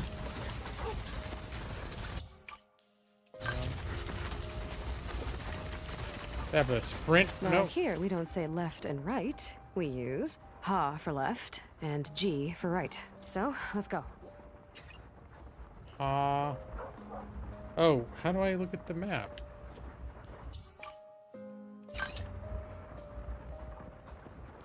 Ha! Oh. How the hell was I supposed to look at the map? Only trailing encounter. You'll run into encounters, but encounters also bring rewards. You won't survive without exploring, but going into encounters costs hunger. Your hunger meter. If your hunger meter is empty, you need to eat soon or risk losing your current run. How am I supposed to look at the map is the thing. Looks like we've got a chance at a meal.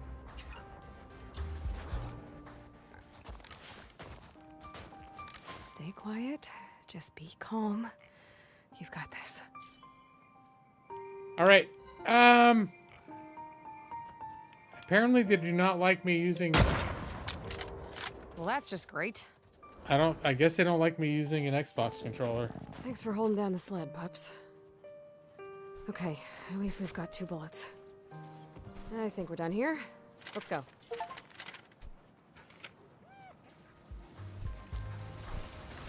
All right, well. Now my mouse and keyboard. It seemed like it would be a good game for a controller, but if they're not going to tell me controller prompts and the buttons don't seem to work, I guess I'm not going to do that. This is your dog's energy meter. Crossing a trail marker costs 1 energy. Okay. These are examples of trail markers. Your run will end if you cross a trail marker when either your hunger meter or the dog's energy meter is empty.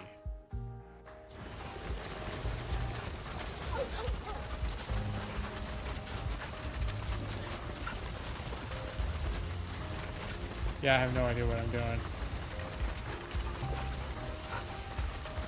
Rabbit's supposed to be a delicacy. What do you think, pups? Check it out. Hey, little bunny. You mind being bait? I'm sure something big is tracking you. Wait, bait for what? You are not very good bait. You didn't even move. What are you even eating? It's just snow. Wait, am I the bait? Yeah, let Chomper. All right, Chomper. On my call, you get to... Oh. Oh. You really have some wolf-like instincts, pal. Murder You just dog. needed to go after some creatures with fewer tall escape routes. Well, I'm glad your belly's full. Let's get back out there. That's on sale for $4.99. That doesn't surprise me. This seems like it's not a No, Chomp, big you can't game. just follow me whenever you want. Let's get back out there. Like, it's probably one of those games that's weird and unheard of enough that it probably ends up going on sale. Oh, camp? Let's take a break.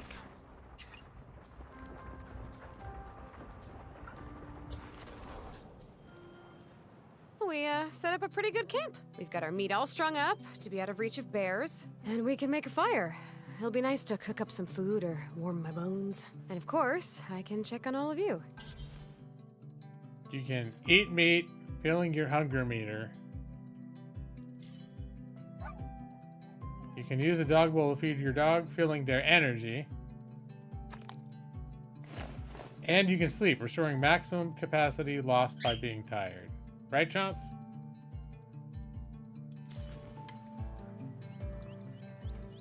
Let's see. Pet Barkley. Oh, I'm gonna pet the dog. Ready for pets, Barkley? Oh, yeah. Loving the pets. Look at that dog. Who's a good dog? I'm gonna make Brad crazy. Oh, yes, I'm petting the doggy. You're so good at dog. Is this just gonna let me go forever? I guess it will. Okay, I gotta pet all the dogs. There's Barkley. Who else can I pet? Go back on the trail. Pet Chomper! Ooh, Chomper loves pets. Stop petting that dog if you can't behave any better than that. Yep, the Chomper loves it. Chomper loves the pets, Brad. And who's the one up on the aloof one? Iggy wasn't aloof. Was it Finn that was bashful? Scratches, scratches, scratches. Uh-oh.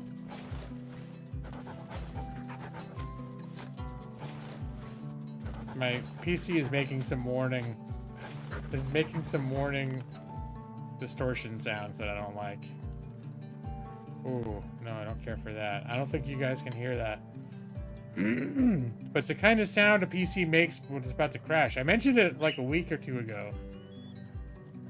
Should I try? I'll see what happens if I pet Finn. It's okay. You don't have to be the petting type.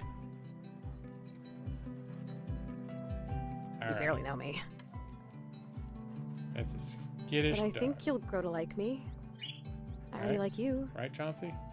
It's the other International Pet Days with Chauncey. Let's just take it slow and we'll find ways to show we trust one another. Well, it was acting a little weird last week when I was playing Outcast Second Contact, which also is not a very resource-intensive game. You think my PC can't handle this? Fire would be nice. Start fire with birch. Oh, I can't wait to feel the warmth on my face.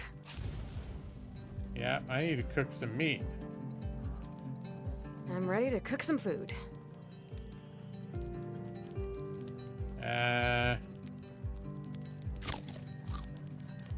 Oh, I just do it like that, huh?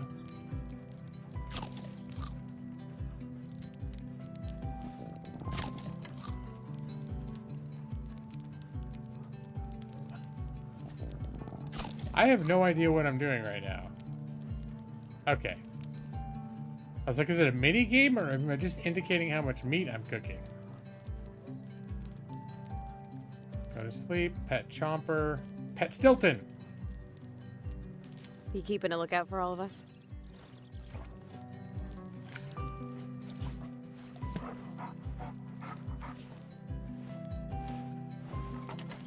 want to distract you too much, but I think it's time for some good old pets. I like good old pets. Maybe some of these. And a bit of a scratch here. Yep, no bite. That's what we tell Millie all day long. No bite. As she's like attempting to maul my hand. No bite, Millie. She could learn a thing or two from these pups. So use a med pack. No, feed dogs. I think Sorry, buddy. I don't have anything to feed I you. ate all the food myself because I am the alpha of this pack. You all sit around, be hungry, and watch me eat. Go to sleep. Might be time to get some rest. I don't know, I'm sure is my it? stomach will be grumbling by morning, but the dogs will be energized. Well, shall we go to sleep?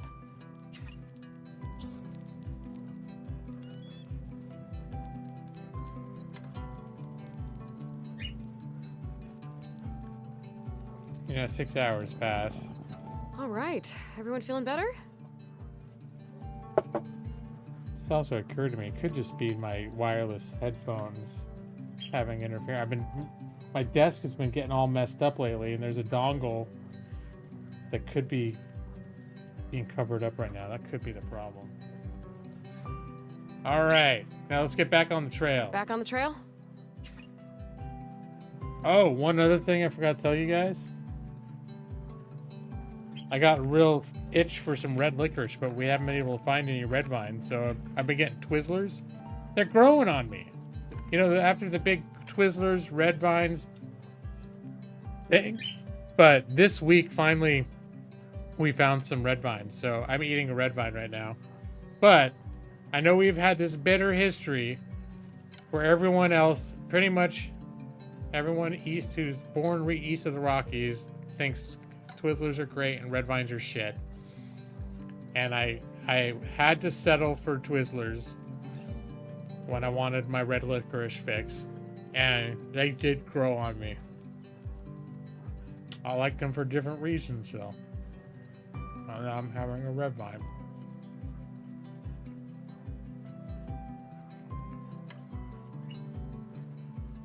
No, I still think I like red vines better, but I think I think the problem, and this might be for people that grew up with Twizzlers instead, is if you go into it thinking, like, for example, I thought of red vines as the classic normal candy, and then I tried Twizzlers much later, and it felt like Twizzlers was a weird knockoff.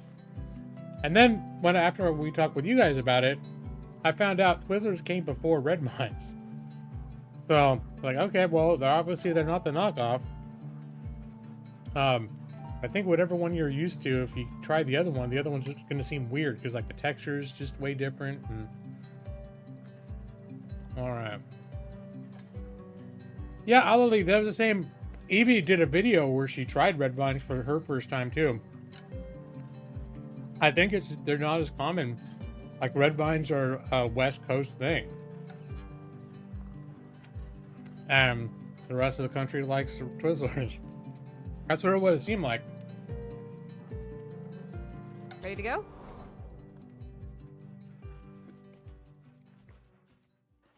I didn't like red vines when I was really young, Fork but in then the road. Where to? Ha! Ha!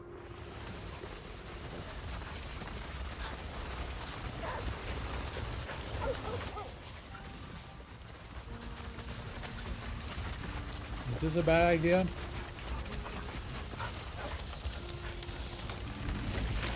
Uh-oh. Oh, God. That could have smashed the river wide open. I bet there's a good spot to fish over there. Too bad we did not grab our fishing pole. Either way, might be a good spot for a meal.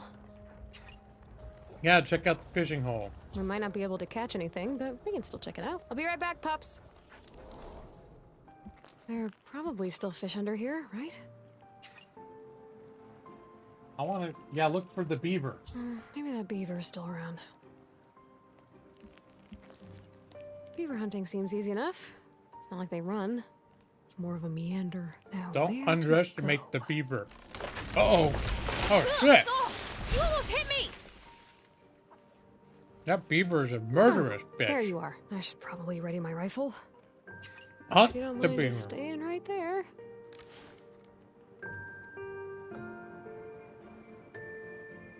Wait, how am I supposed to do this?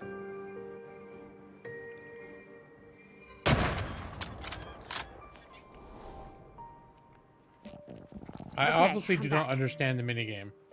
We're on to our last bullet. One bullet left. Great. We've got to find some food soon. 2 beavers are better than 1? Is that what you really think there? Alright, where the hell am I? Okay. I cannot tell at all from this map where the fuck I am. All right, let's mush on.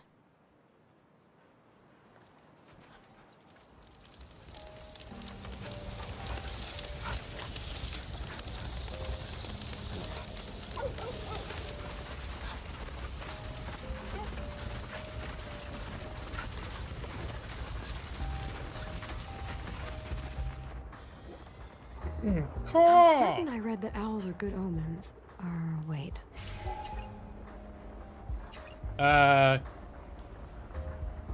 Good owl, good things come to those who wait. I like that. Sounds pretty good to me.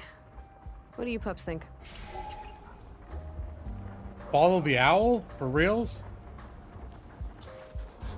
Alright, sure, why not? Ah, good omen! That's what we needed, team! What do we think it'll lead us to? So we've some birch. It's a good start.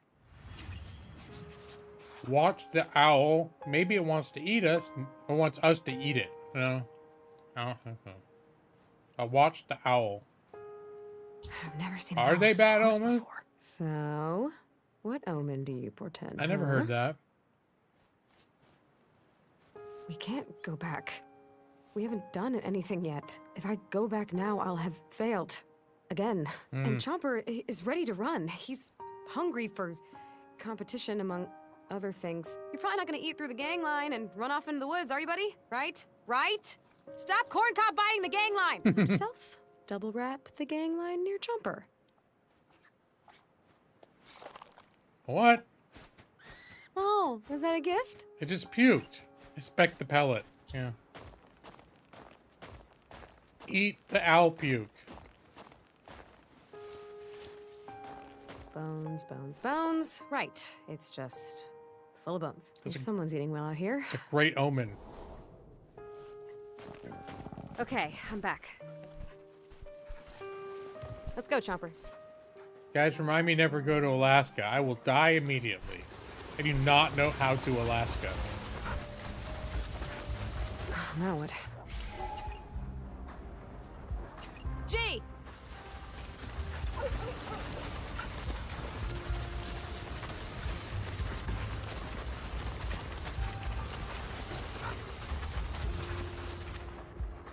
Wait, is that a caribou?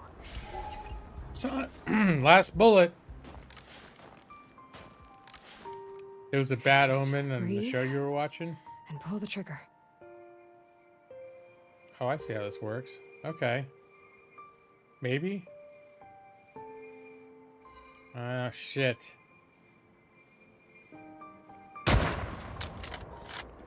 I missed? I shot right at it! Right. I was warned this gun was a little off. I don't know, I'm Where's a that little bullet? off. And my dinner. Hopefully I can fix this gun up somehow. Thanks for waiting, pups. We're gonna need to find bullets. Ready to Wait, go? is it nighttime or morning right now?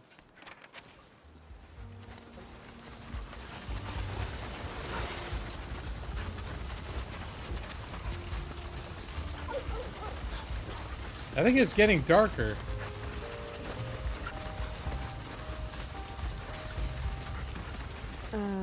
What's going on up there, Stilton? What is that?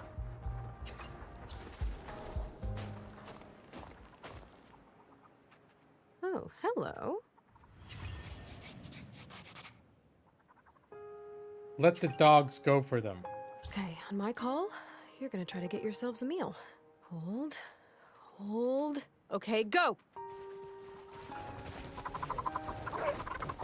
Sheesh. Y'all are great at catching these birds. Maybe we shouldn't try to have chickens at our new home. I don't eat eggs. I think I like these ptarmigans. You all look very full. Oh, at least the dogs are fed. All right, everyone back in their harnesses? Ready to go? I'm gonna die. Let's All right. set up camp as soon as we can. Let's rest. This looks pretty good. Well, I don't have any food, so Might be time to get some rest. Sleep it should is. we go to sleep? I'm gonna die in my sleep.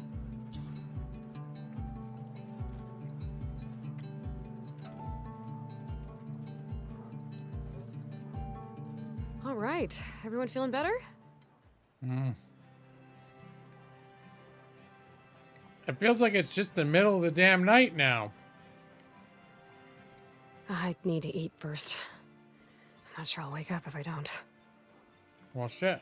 Well, I guess we're back on the trail Back then. on the trail? I can't think we're done sleep. here. Let's go.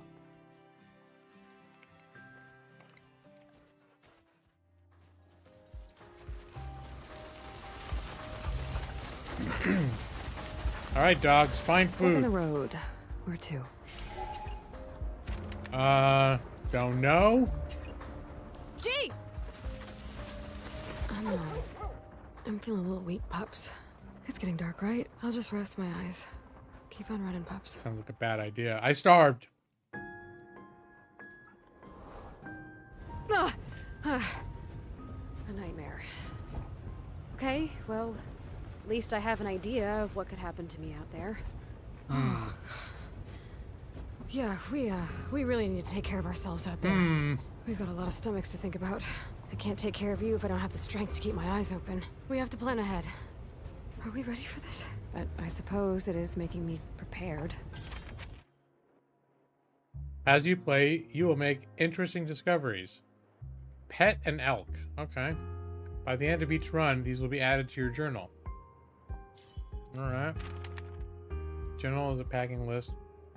Your journal's packing list details the food, wood, bullets, and med packs you start with each run.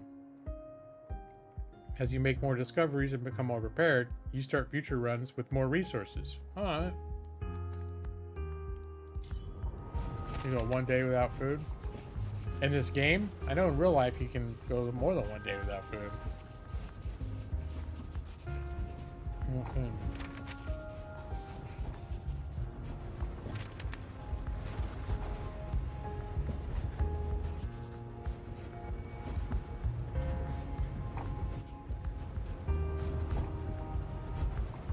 So I have a excuse me. So I have a little more food this time. A little more bullets.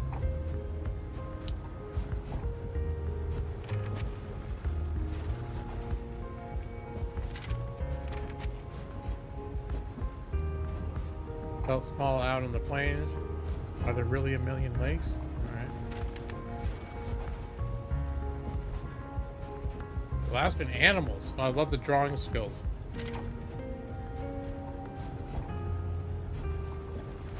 Alright. So what do you say? I'll try one more run.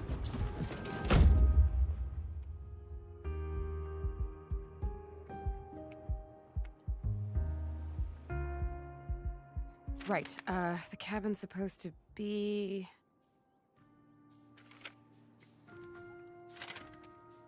I think we're ready to go.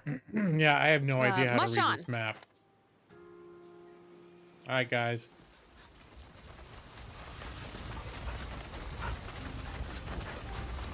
Let's do this, huh?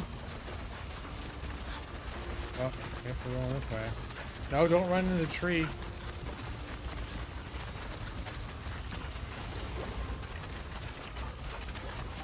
They really want to go left.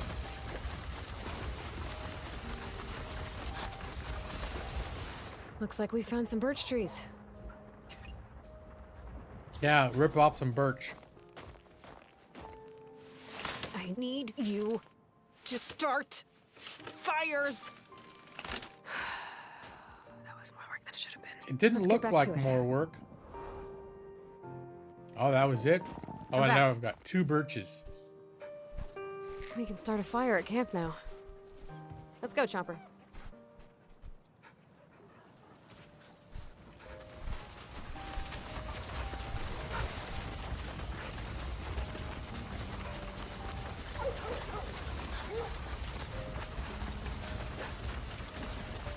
Get along, little doggies. Birch, please.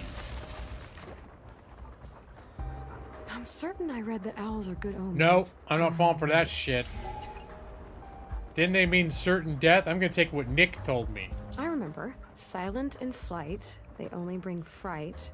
Who they call out to find victims till light. No. No need to tempt death today. Maybe we could have ate the owl. Look in the road. Where to? Is it Ha or G? G! G.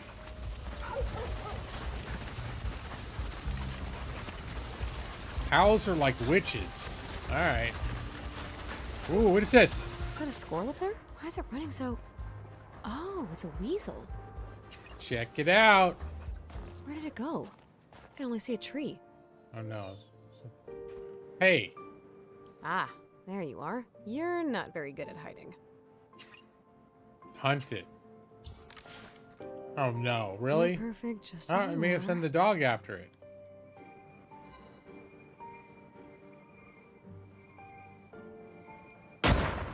I don't know how that You shit's did that on supposed to work. purpose. Oh wow. The pups do okay? I'm about to die of hunger again. 3 bullets left. I think we're done here. I guess I can Let's make go. camp and eat if it gets down to it. I still do have some meat.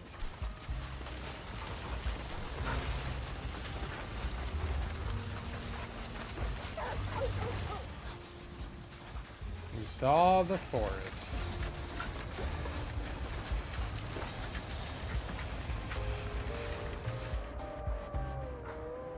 Uh-oh. How close do you think that wolf is? Keep running. Not worth the risk. Hey, don't run in the tree, guys. I mean, would I have been able to eat the wolf? I feel like the wolf would have been an unnecessary confrontation. Although we do have Barkley and Chomper. Finn, what do you smell, girl? Is there something worth checking out up there? Follow Finn. Trust the dog. What you Dog. tracking, girl? Oh, Finn, get out of there! Oh, god damn it, Finn.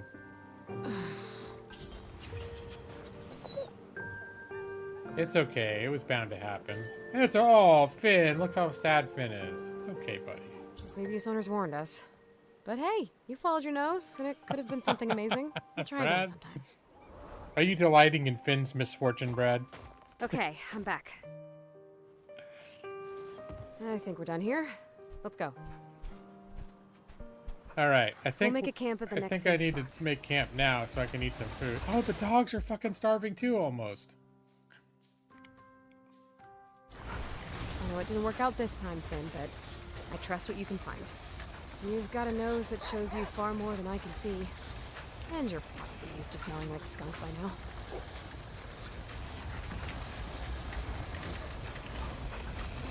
All right, make camp. Let's rest. Yes. Take a break, pups. Wow, that dog is real talented then. All right, Barkley. Ready for pets, Barkley? We're all gonna die. We might as well. You got a little love in you, huh, Barkley? Yeah. Oh yeah. Okay. What about you? Who wants to be petted, Iggy? Ah, come here, buddy. Okay. All right. And what about you, Stilton? You keeping a lookout for all of us? Good, Stilton. Yeah, I don't want to distract you too much, but I think it's time for some good old pets. Who's a robotic skunk? Oh my Some gosh. These. And a bit of a scratch here. Yeah, just some scratches and pets. Yeah. He's a good boy. What about? Do I get to pet my own dog? Chomper? Wait, is Chomper my? No, Chomper is the badass dog. Ooh, Chomper loves pets. Oh wait, no, Chomper is my dog. My original dog. I'll leave the nervous dog alone. Let Finn come to me. Or, yeah. All right. Well, I'm about to die. Fire would be nice. At least I'm well practiced in fire starting. I'm ready to cook some food.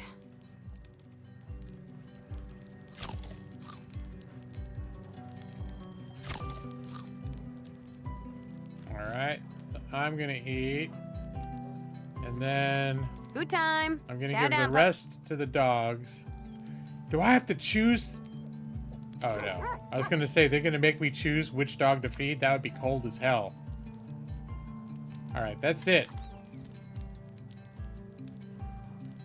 That's everything we got. All right, let's get back on the road. Get back on the trail? We just stopped to eat. Let's be safe out there.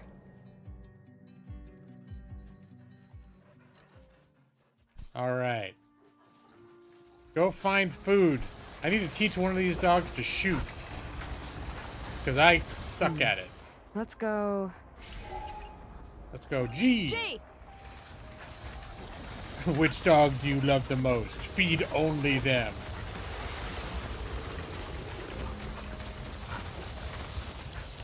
Is What's that that?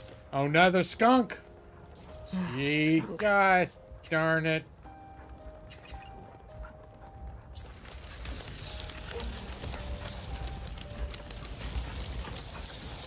Can you eat skunk? These dogs, do you guys know what you're doing? Hey, there we go. Oh, you pup see that? It's a caribou. Let's hunt it, for God's sake. Alright, how the hell will I do this? Just stay there.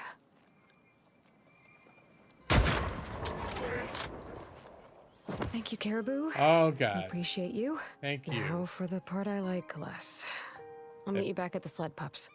It better have a fuck ton of meat. Thanks for waiting, Plus pups. 4. Okay. Yes. We've got some more meat. Yeah, that kind of... Yeah, I should feed you, pups. Not a huge fan. Okay, at least we've got 2 bullets. Ready to go? Yeah, I don't know. Should we camp? We should definitely camp. This is a good spot to rest.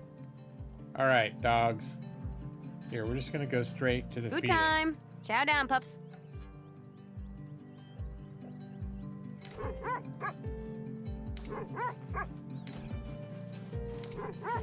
All the dogs. And I think we're just gonna get back on the trail. Back on the trail? Yeah. All right, let's mush on. We're not gonna go to bed till it's dark.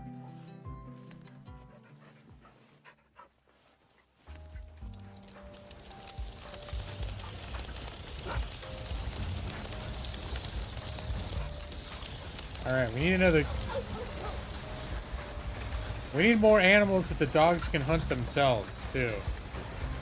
Oh, shit. You're a big fella, aren't you? It's okay, pups. I got this. Yeah. Oh, let's hunt that shit.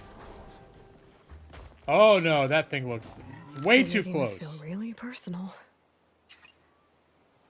I can't miss from here. I sure can. Thank you for helping us. I'm back. Some more food. We're on to our last All right. bullet. At least we've already got some food. Yeah, at least I shot 2 animals.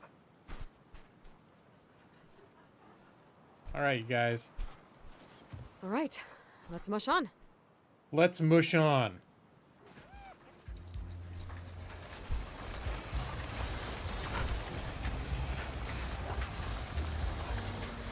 You know, we're actually doing pretty well. I mean, we're still alive. And we're getting closer to our new home. You know, just have to make it past some more trees, snow, probably some more snow. And then we'll be there. You pups look like an incredible team. You even move as one. I am very impressed with your sled dog instincts. And it's been really nice not seeing any other people. It's just, else in the world. I didn't expect to talk out loud this much, but we're really doing this. I'm becoming a musher. Like, Yeah. a real one. I think Margot would be proud. I Hell still yeah. can't believe she gave us her old cabin and gear. We're making progress. I should be there soon enough.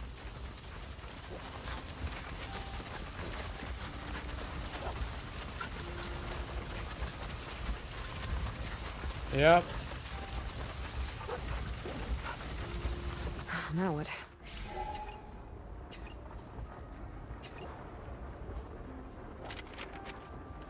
Gee. Gee! I want to avoid that river.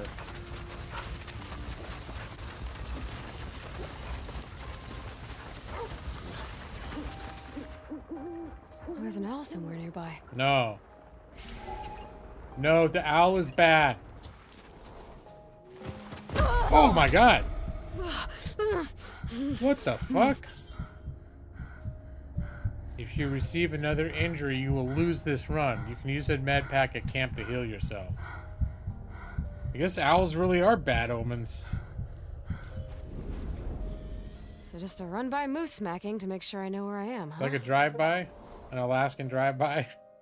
I was cursed by an owl! Risked it. I just got an achievement called Cursed by Let's an get back Owl. out there. I'd said I avoided the owl.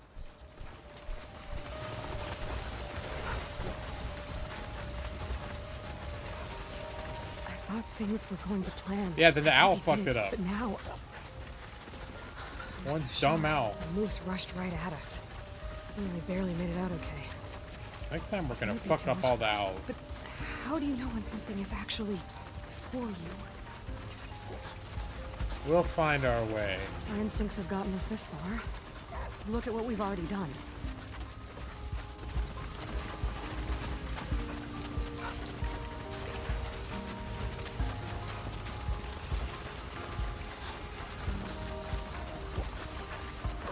Yep. Pretty brutal.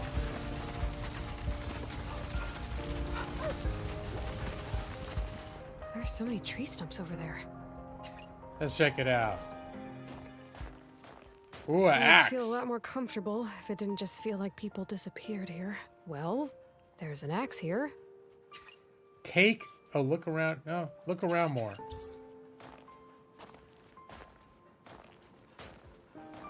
Well, should I try this out? Seems to be plenty of birch here. Get the axe. I am just going to, take this. Seems reasonable. Gathering wood with the axe doesn't cost hunger. Yeah. I don't think they'll mind. Though, is this really where I want to be living? This place where people just, like, disappear and then someone comes along and just takes your axe? Well, should I try this out? Seems to be plenty of birch here. Yeah, collect the birch with axe. No fullness loss.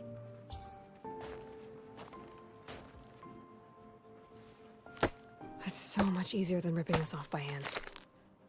Looks like we're done here. Hey, pups. Oh, it's time to This rest. birch will really help. All right, let's mush on. I am about to starve to death, so.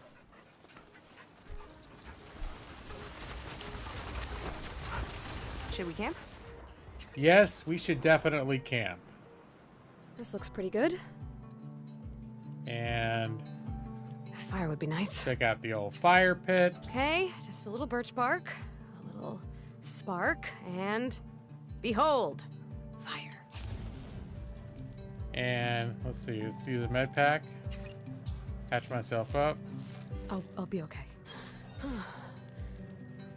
I'm ready to cook some food. Let's eat all the food.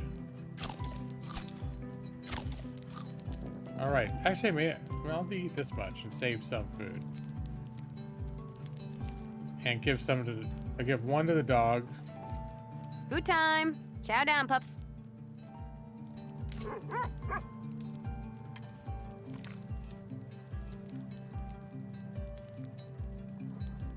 All right, and I think we're gonna keep going a little bit on the trail. Get back on the trail? Yeah, I'm gonna wait till it's like nighttime Ready to go? before we sleep. It's actually pretty dark, but...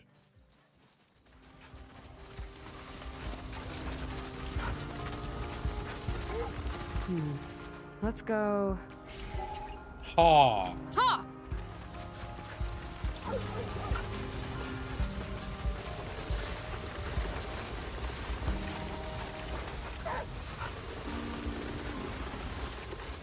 Hey, a bunny!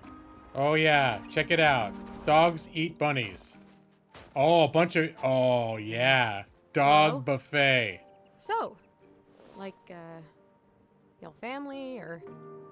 Oh, the Z's mean I'm tired too? That makes sense. Is that an answer to my question, or some kind of cuteness defense mechanism? A little bit of both. Here. No, I'm still gonna shoot you. No, we're not gonna leave. It's food. Oh, come on. Cute food. What about the sending the Still just dogs? food. It's not like you name them or anything. Well, that one's Son of a fluffing. bitch. But stop it. I don't Also, want to that's use a terrible bullet on a What's rabbit. 5-year-old's That's name? just not... I can't kill Flumpington. Leave. Get it together. I'm not gonna shoot... I'm not gonna waste a bullet on rabbits. Sorry. I'm just... It's not because I can't kill it. It's I wanted to sick the dogs on them. I'm too soft to be out here. No, not too soft. I wanted the dogs Is to that eat stew okay? those rabbits. All right. Let's mush on. The last time they let the dog eat the rabbit, no problem.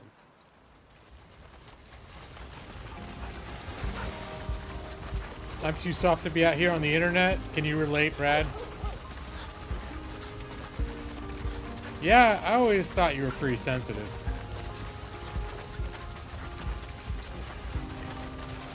Alright, what's this? This is worth a We bullet. found a moose.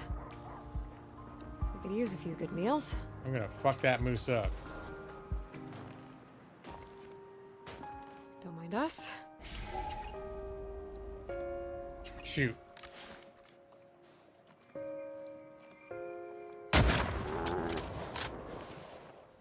We'll all have some food tonight. Nice, +6. All right, back. that was a good use of a bullet. We've got some more meat. We're gonna need to find bullets. I think we're done here. Let's go. All right. Although I'm gonna have to find more birch. Good work. Uh, Ha!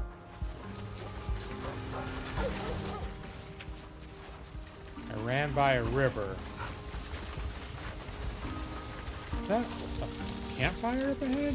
What is that? It looks like it's a glove. Oh my god, I it's a don't want dead to find out person. who this belonged to, but we'll take what we can find. Yeah. A Oh, it's got will do bullet. just fine. You'll name the bunny, but not the Okay, I'm moose. back. That's moosist. Uh-oh. We've got one bullet left. At least we've already got some food. All right. Ready to go? Gonna need to camp again soon. I only got one birch left, so I'm gonna... Yeah. Let's look for a good spot to camp.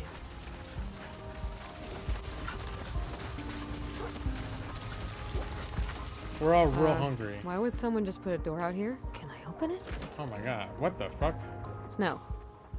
Yep. Okay, am I just hallucinating? Should we camp? Yeah, we should camp. When you're seeing phantom doors, you know it's time to take This is a a nap. good spot to rest. Alright. Let's Fire would be nice. use the last of our firewood. Oh, I can't wait to feel the warmth on my face. I'm ready to cook some food. Definitely need some food. Yeah? Yeah, okay. And for the doggies, Food time! Chow down, pups.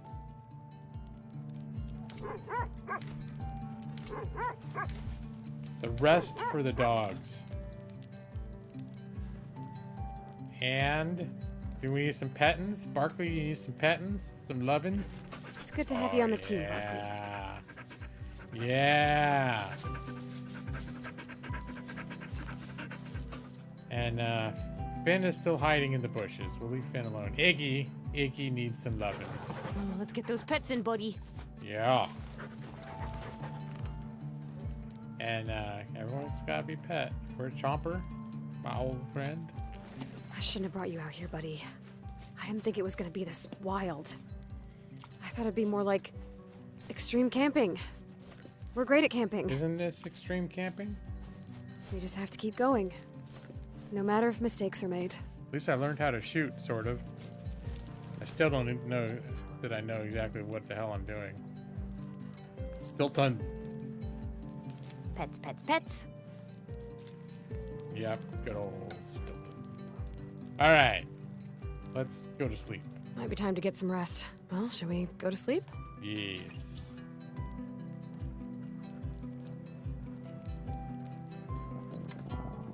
All right. Everyone feeling better?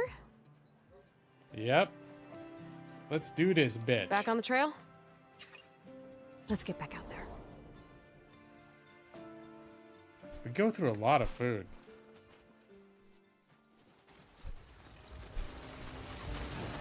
Looks like we're getting there.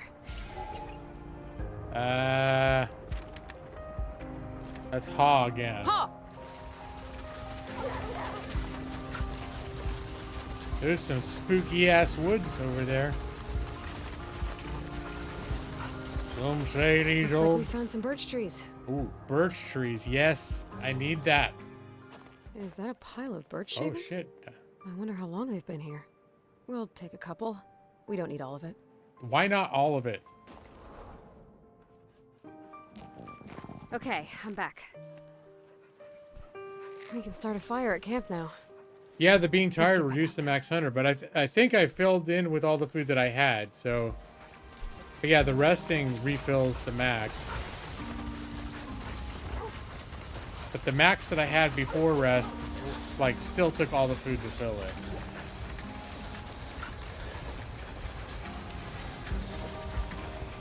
So, I wasn't at a disadvantage yet, but I'm sure it came in. Pop, see that? What the hell? Yeah, let's check it out. Oh, please be full. Please be full. One bullet. You know Hey. what? Better than nothing. It is better than nothing.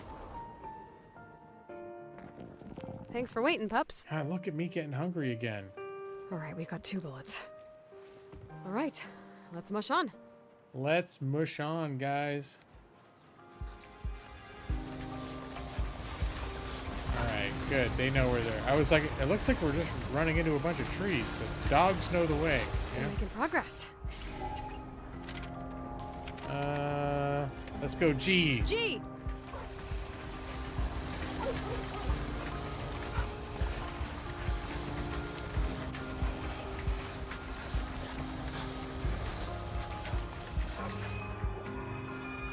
What is it? What was that? Chomper, was that you? No, it was not Chomp. Okay, I heard it again.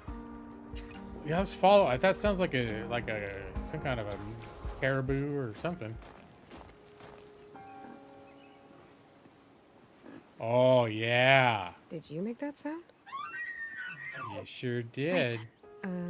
So what does that mean, exactly? Heard an elk shriek. Are we gonna be friends? Is that my hunting call? Yes. Sorry, elk. Just We like are we not planned. going to be friends. Let's pack up what we can and get back out there. Oh my god, Vid Girl. Talons of Thanks Justice. for holding down the sled, pups. How you doing, Vid Girl? Long time no Some more see. food. How you been? Oh my god. starving. Blast from the past, huh? We're on to our last bullet. Are you least still we've already got streaming? some food. All right. It's International Pet Day.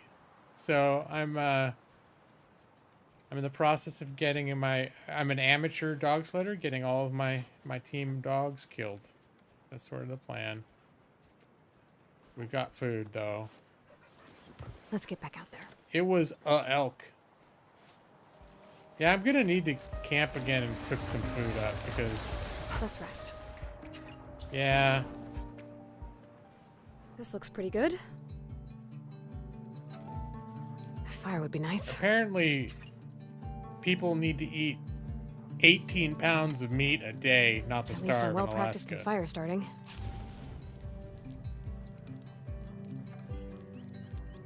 Oh, you're on Twitch. Okay. I never made the switch over to Twitch.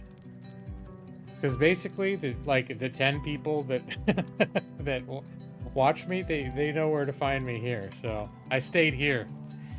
So I think if I really wanted to try to like make it as a streamer, I probably would have moved to Twitch. But by the time that decision came, where it was time to leave YouTube, I realized you probably need to leave YouTube. I just kind of decided like, I like what I got going on here. I like my small channel. I like the people that show up every week.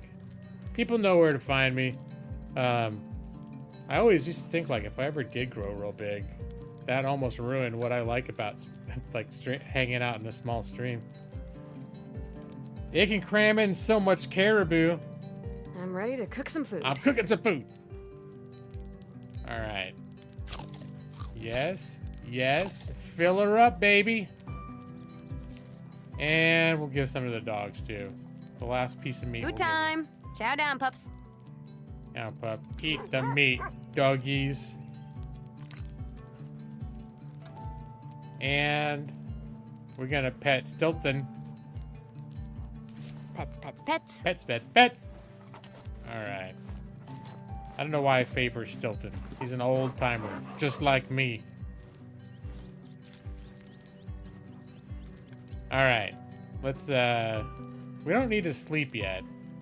I just didn't Back want... on the trail? We just needed to not starve. Ready to go? And I was getting close to starving. Again, I already starved once. This is like a roguelike a little bit where you fail over and over again, and whenever you fail, it's like, oh, it was just a dream. And then when you start the next run, you have like maybe more resources because of things you learned. Oh, looks like there's a good fishing spot up there. Skip it because I don't have a fishing rod. Let's keep going. I learned that the first time. That was a waste of time going to a fishing hole with nothing to fish with. Looks like we're getting there. Oh, let's see. Oh my gosh. Let's G! Gee!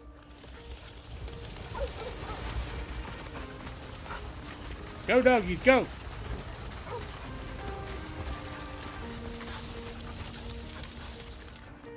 Oh, what's it? Oh, another owl. Another owl. Fuck the owl. We're gonna kill the owl. Follow it. I just want to talk about what happened with the other owl. Oh no! Is this like a blood moon thing? It is a blood owl. Yeah, fucking shoot it. I'm done with your damn curse, owl. Yeah. Curses are imaginary. Fuck off. And so apparently were you. Oh no. Ah! Oh! Okay, curses might be real. That makes us even, right? I hate owls. We should get out of here. The owl curse is real. I believe in it now. Ready to go? I thought it was a bunch of bullshit. It's no. It's not. It's real. Margot was never the best racer, but she did it because it's what she loved. I thought maybe if I shot the owl, it would put the end to the She curse. never came first. More often than not, she came in last. And she knew she was never gonna win. Nor was she gonna keep her pinky finger. But she kept going. And her dogs kept going because they wanted to. And she didn't know what was gonna come next. But she knew if she was supposed to make it, she would. So she just had to let the pups put one paw in front of the other and trust them to get her to the end.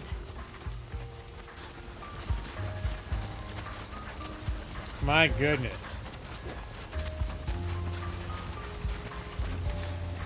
Alright, we need to start bearing to the left.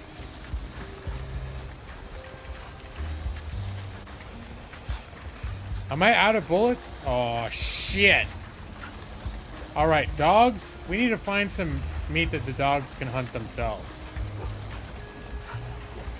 We're making progress. Haw. Ha!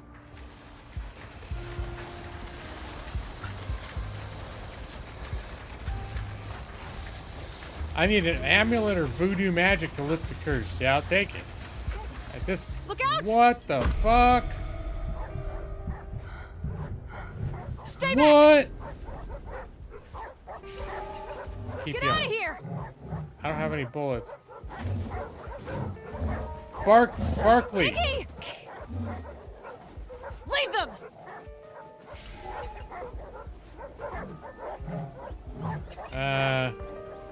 We outnumber you by a lot. Maybe not in pounds, though. Yeah, I'm reasoning with it. That worked? Oh, fuck. That's the end of me. Yep. Mickey! Okay. You're all okay. You're all in here. It's all I just a know how to do bad this without you, dream. You put the team before yourself every time. I'm gonna try to be as good as you. Okay. That's I pretty just random have to be shit, though. prepared. And hope the world is on my side. That was just like RNG hell.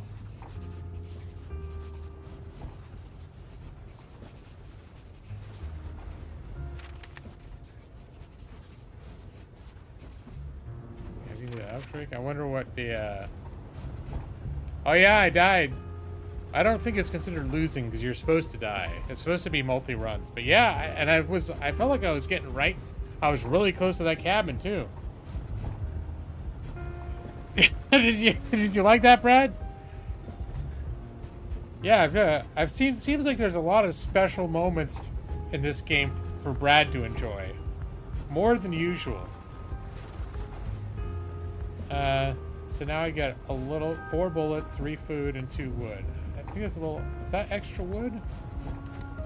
And that little nightmare reminded me to pack our axe to strip those birch trees. Oh, and It's a now good we thing got the have an axe. interactive imagination. We know what we're up against. Okay. Well, we can imagine what we're up against. Huh, chomps. Okay. Though I think I need to wind down. It's 10:30 and I'm getting tired. This is, believe it or not, late for me these days. But hey, I kind of ended up liking that more than I thought. The first time I died, I almost stopped. But then, you know, I'm sort of getting in the rhythm of it a little bit. And enjoying being with the doggies. I get to define late for myself. It's true. But I've been going to bed at like 9:30 at night. I'm tired. This is late. I do get to define it, in a sense. But in another sense, your body gets trained to go to sleep and wake up at certain times. If you have a set schedule, like so now I get up early and take care of the dog. So yeah, Vid Girl. Nick pointed that out earlier too. It's the girl from what's Nick? Who is it from? I can't remember now. I was gonna say it's Your Life, but that's not what it's called. Some other. I can probably scroll up and see it.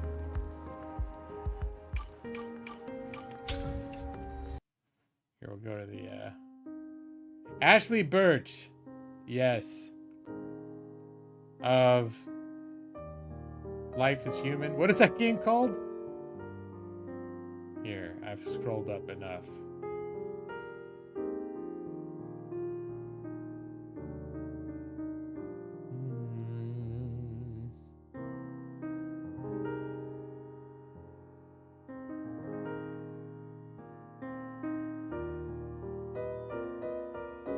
Now I can't find it. Life is Strange. Yes. Okay. Oh, and also Horizon Zero Dawn. Okay. If I need help, don't forget to shoot you a message. You can. Oh, I appreciate that, Evie. All right. Yeah. If I'm running into any weirdness, and I'll let you know. Oh my gosh. Yeah, that was one of the things. Why I got kind of like in a dog theme this week is it is National/International Pet Day, but we just got a puppy a few weeks ago who's sort of become the center of our lives here. And so now for International Pet Day, I want to play a game with dogs in it. Well, with pets, but I was specifically like wanting to play with doggies. And again, for those who haven't seen yet, Vid Girl's the only one, but you're gonna see anyway. This is Millie, this is my puppy, our new puppy. She just turned 4 months. It's our Millie girl. And you know what? Do you want to know who is a good girl? Millie's a good girl. It's your Millie girl. Millie's a good girl. She's a good girl. Here's me playing with Millie. Who's it? Hold on. This one. Move the other picture. Who's a good girl? Huh? Who's a good girl? Millie's a good girl. Millie's a good girl. Hello, Millie girl. Oh, Millie. This is the next in that action sequence. We'll do like the comic reel style. This was the first frame and second frame. Millie making her move. Yeah. I am a fan of our little Millie girl, for sure. So, coming into stream today, I was like, what? I did a Google search, like, what games are good with dogs? And then I remember I got this game from Humble Choice a few months ago, and I already was kind of interested in it because it's a pretty unique game. So I was sort of came into stream ready to play that. I also downloaded Okami HD because that's sort of like you're playing as a dog a little bit. But yeah, Millie is the best puppy in the whole world, except that she bites a little too hard and sometimes she's a little defiant. And she poops too much. She makes messes. All right, so you know, she's a puppy. These things happen. She's still the best dog. Oh my god. Ah, sleepy, you guys. So yeah, puppy getting the Steam Deck next week because I can't. We take shifts each night. Like right now, my wife is in the living room on the floor. Like she made a bed. She's on the floor, sleeping next to where the dog sleeps. The dog's little pen area. Dog needs to be around someone all the time. She can't be in the crate. She's not crate trained yet. Well, puppy's not getting the Steam Deck, but what I found is every other night it's my turn to babysit the dog, and I can't play my computer games. And so I was like, and a lot of times all the dog is doing is sleeping, but you just can't leave her alone in there. And all of a sudden, I started thinking about mobile gaming options that would allow me, and so it sort of just fit. Like all I really want to do is play my PC games. But trying to get the dog into like where my PC was not working out very well. So I was like, it'd be cool if I'm just sitting in the living room like while the dog's chewing on a snack or sleeping or whatever. It's like I can still play all my Steam games if I get a Steam Deck. So all of a sudden, I always thought the Steam Deck sounded cool, but I never thought I had much use for it because if I want to play a game on Steam, I would be more likely to just walk into the other room and play on my computer. But now I can't always do that because I'm taking care of the puppy. So this way I can do both. So I'm kind of excited about that. That's good. My new exciting thing coming, and it's like, maybe for my birthday this year. Each year for my birthday, like I got VR helmet. I got a Quest 2 years ago and a Quest 3 last year because then that came out. So every year for my birthday, I'll get something kind of big. And it would have made sense for that to be like my birthday, except my birthday is like, 7 months away. And that's a lot of months of babysitting the puppy without a Steam Deck. I was like, I should get it as soon as possible. I'm sure I'll still be using it. We'll still be babysitting the puppy in 7 months. But, that's like, I could use it for this 7 months starting now, leading up to that, So, yeah, good times. Let's see, what else? Anything else? Brad, would you like me to read the next chapter in income taxation? What was the book called? Just a real quick.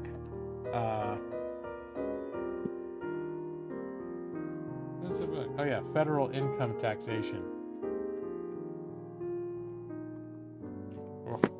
I don't know if did we ever find out definitively. There was that next. I don't think we ever finished the dissenting opinion. Oh, wait, I think we did. About whether the guy who was provided room and board, whether the value of that was taxable or not. It was quite the heated debate between some dissenting justices.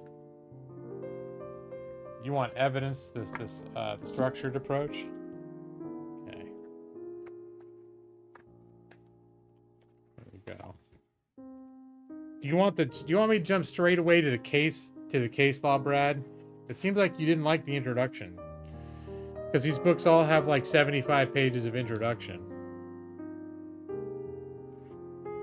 All right. Okay, we'll go to the first case. You're feeling a bit unstructured in how you deal with evidence? All right.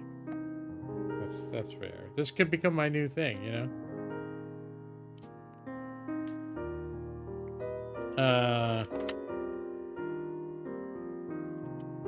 Although evidence might be a little different.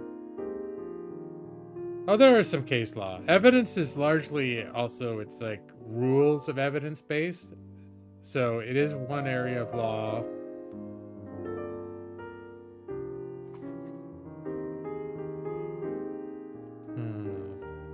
I didn't even think about that. That so much of evidence law is literally just, it's not case law. It's like rules. It's legislative like rules. Oh, Talons of Law books.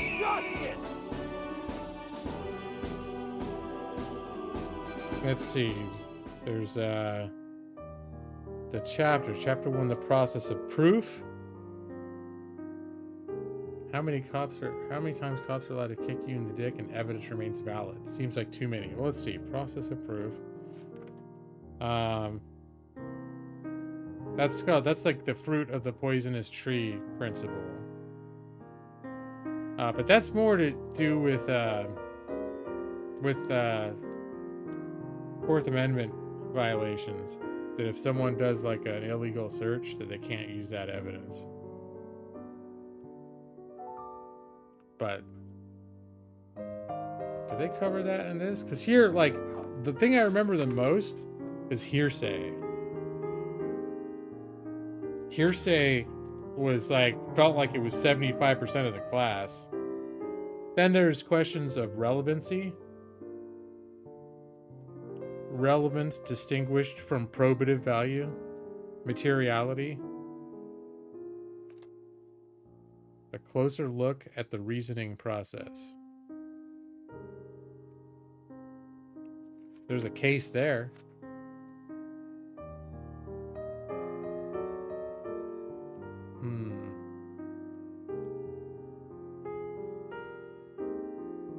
Then there's balancing probative values against dangers.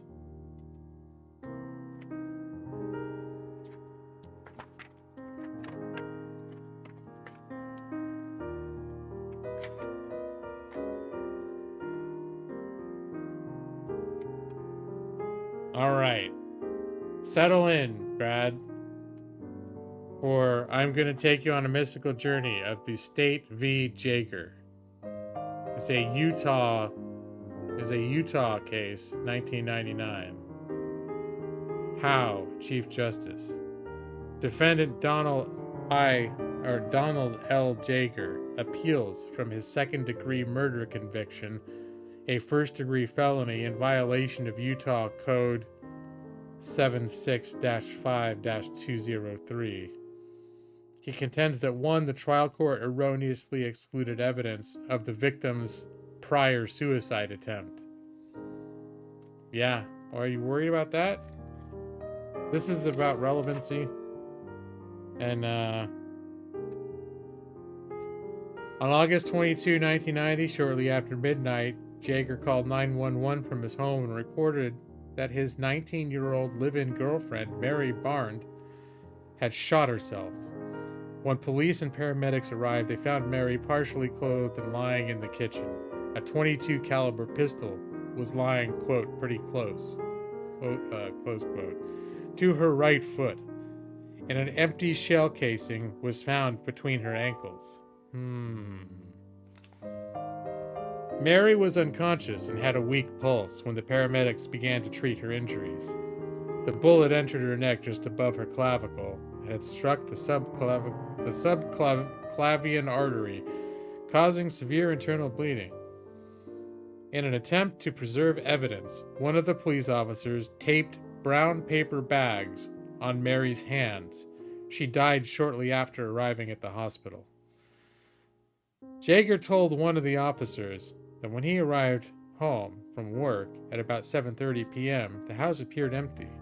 However, at 8:30 p.m., he discovered Mary's 13-month-old daughter alone in the back room. He admitted that he was angry and upset that Mary had left the child unattended. He called Judy Clark, Mary's mother, in an attempt to locate Mary, but she did not know Mary's whereabouts. Jaeger also told the police that when Mary finally returned home at around 12:10 a.m., he told her that he was tired of her lying and wanted her out of the house by the next day.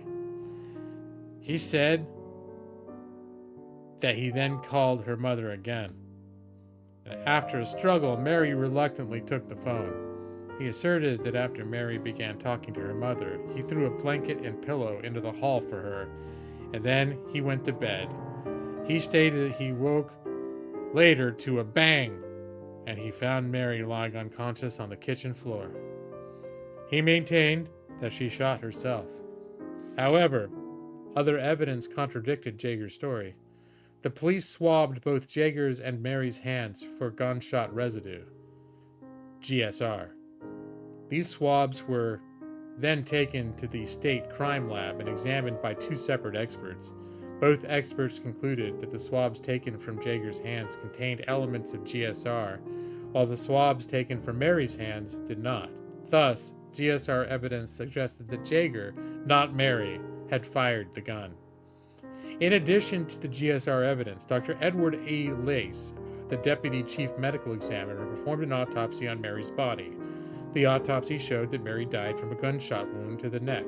Moreover, on the basis of the autopsy results, Dr. Lace opined that Mary's death was a homicide, not a suicide. How we enjoying it? Brad, is this any good? Is this too interesting? This feels more like a true crime video. Then this is not nearly as exciting as talking about the taxability of like poor Mr. Smith's ruined board. That's good? You're into it? Okay. I'm trying to make it like one of those true crime videos that I like. Let's see. All right. So the coroner, the medical examiner, opined that Mary's death was a homicide, not a suicide. The state charged Jaeger with second-degree murder. The central issue at Jaeger's trial was whether Mary's death was a suicide or a homicide. During trial, Jaeger sought to admit certain medical records from Valley Mental Health's Adolescent Residential Treatment and Education Center. Mary was a resident from 1986 to 1987 because she was, quote, ungovernable, close quote, ran away from home, and abused alcohol and drugs. The facility records contained statements Mary allegedly made, admitting that she had attempted suicide in the past, but denying any suicidal ideation while a resident of the program. The state objected to the admission of the records. The court sustained the objection, ruling that they were irrelevant. Jaeger was ultimately convicted as charged and was sentenced to serve a term of 5 years to life in prison. Thereafter, he moved for a new trial on the basis that the trial court erroneously excluded evidence of Mary's past suicide attempt. The court denied the motion. Jaeger now appeals. Analysis. Section 1. Evidence of past suicide attempt. The first issue presented is whether the trial court erred in excluding the records which contained Mary's statements that she had attempted suicide on a previous occasion. the court excluded these records on the basis that they were irrelevant. Jaeger, however, contends that such records were relevant because the main issue at trial was whether Mary's death was a homicide or a suicide. He further argues that this evidence was admissible under other rules of evidence not considered by the court. We agree that the court erred by excluding evidence, but ultimately conclude that such error was harmless. Section A. The relevance of the records. Rule 401 of Utah Rules of Evidence defines relevant evidence as, quote, evidence having any tendency to make the existence of any fact that is of consequence to the determination of the action more probable or less probable than it would be without the evidence. In other words, evidence that has even the slightest probative value is relevant under the definition of Rule 401. Unrelated, but it looks like V-Rising's full release is coming May 8th. Ooh. I'm gonna have to have that on my radar. I like V-Rising. And one of the reasons I did burn a little bit on it, but I also was like, I didn't want to push only to run out of content. So, but it also got really hard. I got to a new area and it was really difficult. That was a cool game though. Irrelevant evidence is inadmissible under Rule 402 of the Utah Rules of Evidence. That rule provides, quote, all relevant evidence is admissible except as otherwise provided by the Constitution of the United States or the Constitution of the State of Utah, statute, or by these rules. Evidence which is not relevant is not admissible. Thus, where the proffered evidence has no probative value to a fact at issue, it is irrelevant and inadmissible under Rule 402. However, because the standard for determining whether evidence is relevant is so low, the issue of whether evidence is relevant is rarely at issue. The trial court held that 99% of the records were irrelevant and that they were, quote, very speculative both as to content and as to the time element. Although the trial court did not cite to any particular rule, it apparently concluded these records failed to meet Rule 401's definition of relevant evidence and excluded them under Rule 402. This decision was erroneous. As stated above, the primary issue at trial was whether Mary's death was a homicide or a suicide. Jaeger sought to introduce the records as evidence supporting his defense that Mary committed suicide. The court apparently excluded this evidence on the basis that proof that a person attempted suicide when she was young, quote, ungovernable, unquote, teenager, is not probative of whether this same person committed suicide when she was 19 years old. We noted earlier that the standard for determining whether evidence is relevant is very low. It is reasonable to believe that a person who has attempted suicide in the past may attempt suicide again. The flaw in that trial court's reasoning was its failure to recognize that while the remoteness of the evidence may reduce its probative value, Rule 401 states that relevant evidence is evidence that has any tendency to make the existence of any fact more probable or less probable. And the records in this case met that standard. In sum, we conclude that the trial court erred in holding that the records were irrelevant. These records might have aided the jury in determining whether Mary's death was a homicide or a suicide. Thus, this evidence was relevant under Rule 401 and was not excludable under Rule 402. We affirm Jaeger's conviction and sentence. Although the court erred in excluding the records as irrelevant, we conclude that such error was harmless. Oh, all right.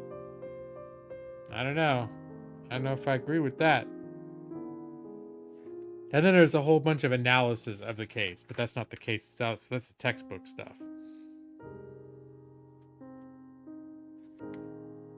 So what did you guys think? That was it. That was State v. Jaeger, Utah in 1999. What did you think about that, Brad? Did you agree? Did you agree that the trial court erred by excluding the evidence, concluding that it was not relevant? And also, do you feel it was right for the appellate court to agree that it was excluded in error, but then to conclude it didn't matter? You were fine with the actions of the trial court, Brad? Them excluding it as irrelevant?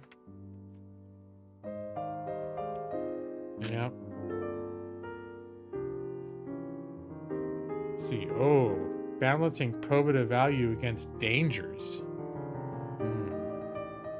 See, exclusion of relevant evidence on grounds of prejudice, confusion, or waste of time. Although relevant, evidence may be excluded if its probative value is substantially outweighed by the danger of unfair prejudice, confusion of the issues, or misleading the jury, or by consideration of undue delay, waste of time, or needless presentation of cumulative evidence. Wow.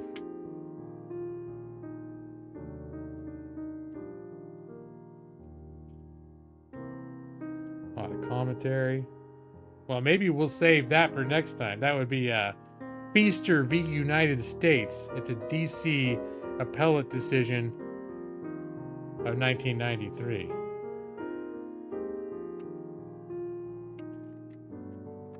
And going to be talking about this section, the balance of probative value versus the dangers. Sounds pretty edge of your seat, doesn't it, Brad? All right. Nick, have you played V Rising since we played it a couple years ago? Have you revisited it? Please bookmark it so we can pick it up later. All right, I will, Brad. I will. There we go. Do y'all appreciate me reading a little case law to you guys? Had a good time. This one was more riveting. It was a murder case. That's a pretty harrowing content right there. Briefly, you didn't play it for long before deciding to wait for the full release. Okay. Oh yeah, right. Oh, you had it too, huh? I forgot about that. Yeah, that was one. I actually rented a server for that, didn't I, Nick? That was one that I rented a server for. I forgot about that, but I only had it for like maybe 1 or 2 months. Oh no, Evie, you dozed off during the reading about the murder trial, the relevancy of murder trial evidence. I don't know. It felt pretty riveting to me when I was reading it. That's all I have to say. All right, you guys. Well, now it's 11. I think I've done a pretty good job of, I finished playing the game, and I didn't just leave you guys hanging. I read a whole case law at you guys, and Brad was riveted too. So I feel like I've done a good service, provided a valuable, it's educational and entertaining little lesson. I should have been doing this all along. I am the gaming lawyer. I should have been reading case law to you guys at the end of every stream. I spend a half hour reading case law to you guys. Your approach to evidence got slightly more structured once again. That's good, Brad. Yeah, I wouldn't want you to have an unstructured approach to evidence. And, the book, after all, is called Evidence, A Structured Approach. So, this is just perfect for you, Brad. Yeah. Edutainment. That's right, Nick. That's right. Is Vid Girl still here? She's like, what the hell's wrong with this? Is he actually reading an entire case? She's still there taking notes. Okay, good deal. You never know what kind of weird things can happen on one of my streams. It may be. This is the second time I've done that. Read it on a whim. The reason this has come up is because my gaming setup is really weird, and I use this little keypad that I can put on my knee instead of a keyboard. It takes care of my WASD, all that stuff. And so I sit back from my desk and I put this thing on my knee. And so for my mouse, I actually set up a TV tray to the right of my chair. But the TV tray is a little low. For my arm level, it's a little low. So I've got two law books, thick law books of roughly the same height that I use as like a raised surface to put my mouse pad on and like rest my arm and my mouse pad. And during a stream a few weeks ago, I was like, I think on cam it was visible. The books were visible for a minute, and then I was like, hey, why don't I show you guys? I'll show you guys the books that I've been using as my mouse pad for the last 5 years. I didn't even remember which books they were, and I'm like, hey, look, it's federal income tax and evidence, a structured approach. You do think defense lawyers should be given somewhat more leeway than prosecutors, but I don't think that has any basis in law. Yeah, I had right when I got out of law school, I had one experience of being on a jury on a murder trial. And it was the guys, there were two co-defendants, and they were like some really hardcore gang members, 18th Street gang members. And they had the tats. They looked like, some people, and they may be, you can't judge a book by its cover, but some people, they just look bad. Like these guys looked like hardcore gangsters. And I had the hardest time during deliberations trying to, I didn't think there was evidence. It was like there were different levels: murder one, second degree murder, or manslaughter, or there was the defense was trying to suggest that maybe they felt threatened in the situation. They were acting as self-defense. I thought it was definitely murder, but I didn't think there was evidence of premeditation. So I was trying to be reasonable and just be like, okay, you guys, I think we got enough evidence to convict both of these guys for second degree murder. But everyone in the jury pool, that was the thing that kind of surprised me, is their whole thing was like, those are bad guys, and we've dealt with gang members. Like, some of these people lived in bad areas in LA, and they've had houses broken into, terrible things happening, living in gang areas, terrible things happening to them and people around them. And so to them, it was almost more like, hey, if we have a chance to put these guys away, because they're that kind of bad person, that we should just take advantage of the situation and put them away for as long as possible, and that's the end of it. And they didn't care that they have it, and I was saying, I really don't think there was even, it was almost questionable why the prosecution should be allowed to have put murder one. It was only basically under a technicality that they could even put murder one on the menu.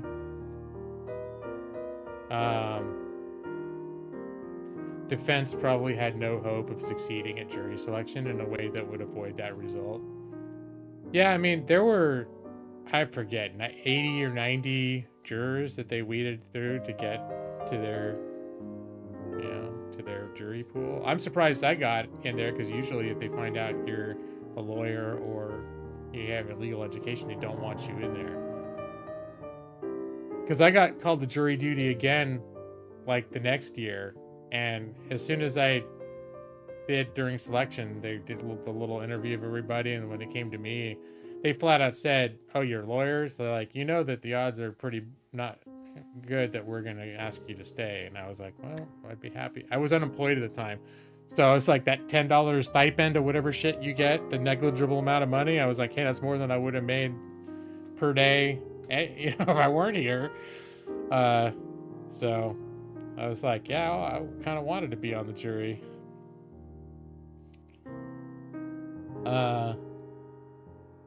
You hope they got the sentence reduced under the appeal. We have no idea what the sentence was.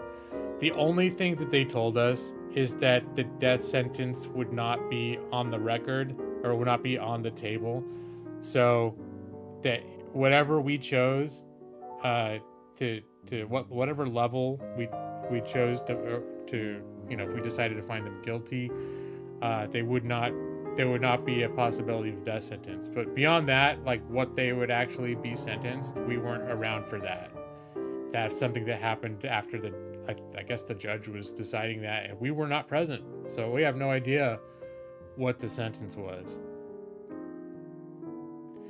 So, but it was interesting though, and it made me think. And I remember telling, like, the next time I got together with my extended family, and I was telling them the story of what happened, and I had multiple members of my family, like, almost couldn't look at me because they agreed with the other jurors that these were bad guys and I should have exploited the situation to basically put them away as long as possible.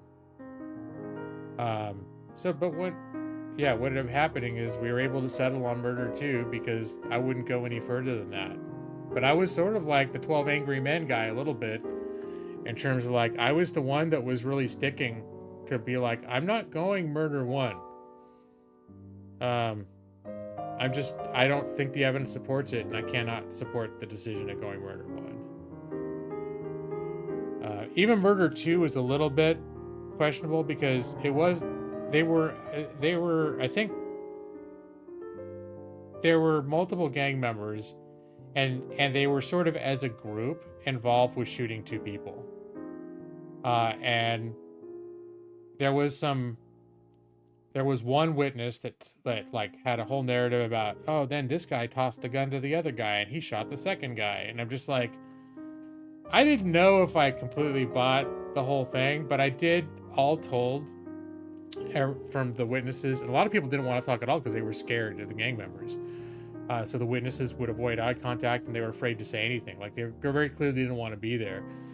I had enough evidence to see, like, it almost didn't matter which one of them pulled the trigger, that based on the involvement that did seem common throughout all of them, that each one of them could have gotten under an aiding and abetting, that they were acting in concert in that incident.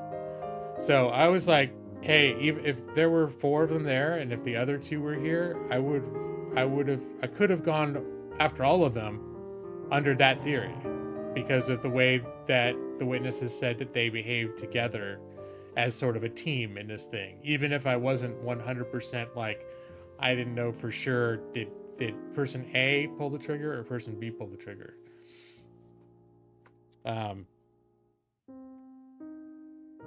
Hey everyone, let's all get in on this murder. Yeah. So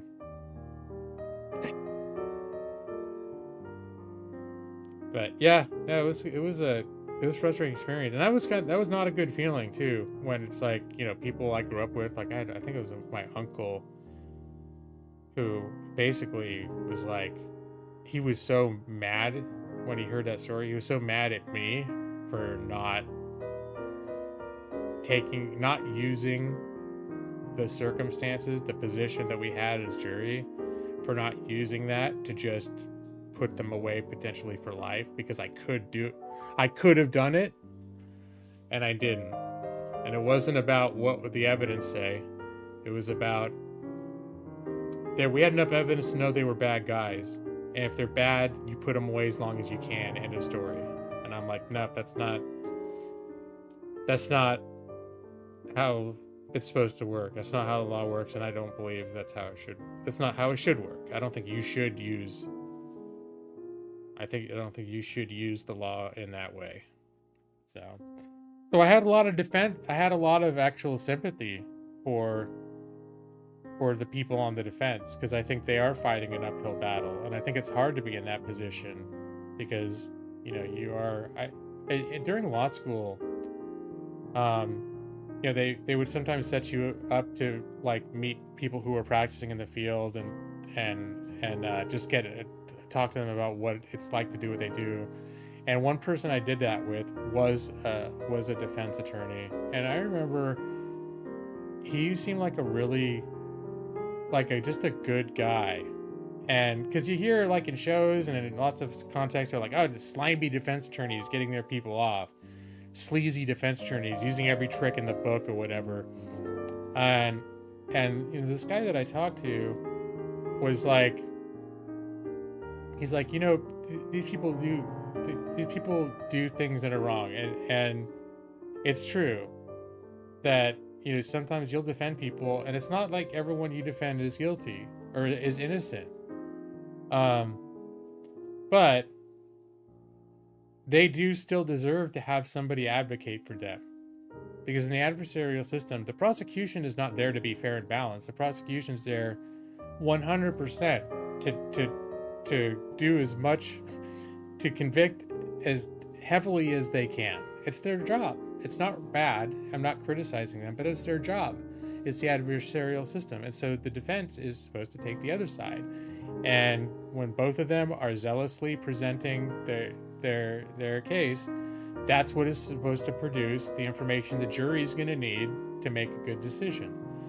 And a defense attorney, from a more humane point of view, you know, some of these criminals, they're real, you know, the things they get accused of, and, you know, the kind of people they are, there are not many people rooting for them, right? Somebody needs to do it. And if there weren't defense attorneys that were appointed or put in a position that was their job, their duty, their legal duty to do that for them, these people would, like, no one would necessarily choose to ever stick up for these guys, right?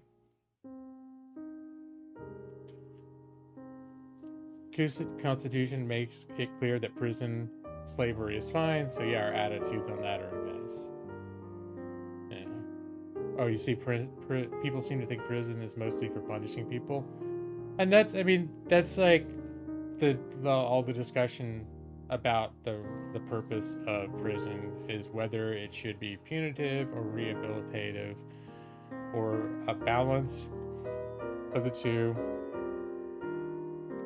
I think there's certainly an argument for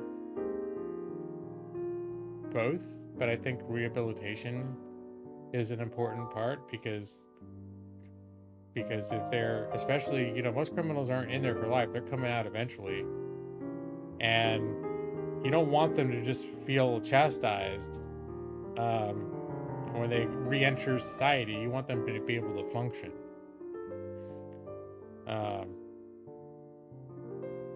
So I can definitely agree with that. Yeah, at the same time, in a sense of justice, someone does something horrible, I personally feel like I want to see them, like, you know, have consequences for that. So I do agree with the punitive point of view to some degree, but I think it can't just be that, you know. I know it's not necessarily a deterrence. Like, to some degree, people, they don't want to get caught because they don't want to go to jail. I don't think it's a huge deterrence, but as a sense of, like, talons of justice, right? If someone does something bad, it's like, I kind of want them to feel the weight of, like, hey, I did this thing and now I have to pay a price for it. And I, you know, there are consequences for my actions.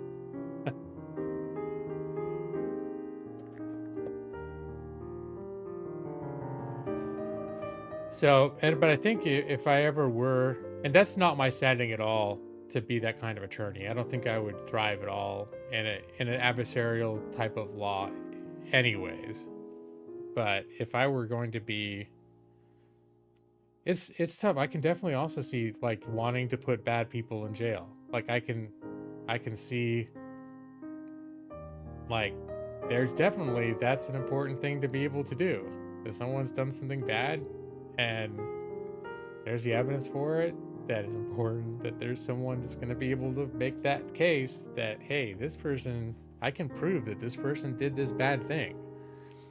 So, you know, I'm not saying like, oh, defense is great and prosecutors are terrible or anything like that. I think it's that both roles are important.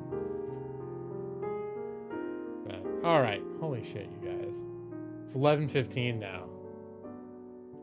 Hey, do you guys remember another streamer called Artruxis Lives? This is like back from I think 2017 or so. 2016, 2017. And he was playing Skyrim, or he was streaming Skyrim around the same time I was streaming Skyrim. And he started a channel. It was Artruxis Lives. He has since started a different channel a few years ago called Artie's Corporate Fiction.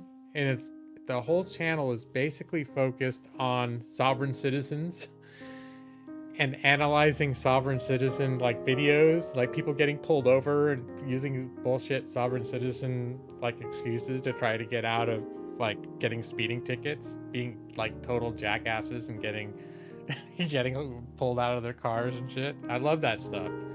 And he's got like thousands of subscribers now too. So I've added him to my repertoire of videos that I watch. But it's just kind of funny that there's a guy, and I went to one of his live streams and just said hey, and he remembered me and he was like all happy to see me. But he had like 500 people watching, and he's been doing these videos for years now, and I had no idea. But I love, and he is a lawyer too. Like he's you know, was his thing too. Why he like first was drawn to my channel, because I was doing it before he was. I don't think, yeah, this guy's not like huge, but he's got, I think, like tens of thousands of subs, and he gets, let me see, I'm gonna find his channel. Artie's.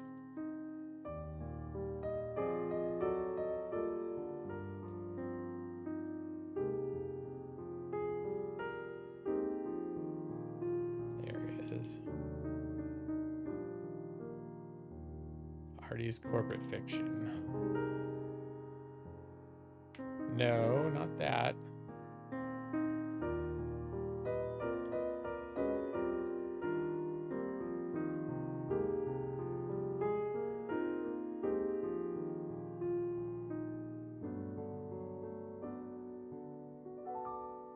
That'll take you there.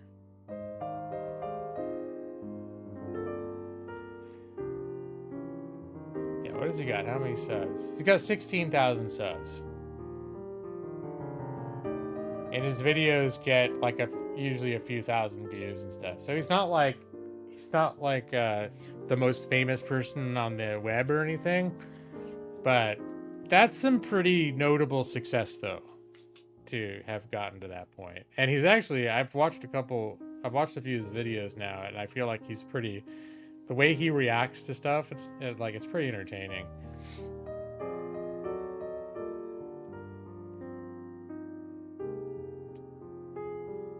But it's one of those things, there's a couple people that are like that. They started off hanging out in my stream, and then as they were starting their own channels,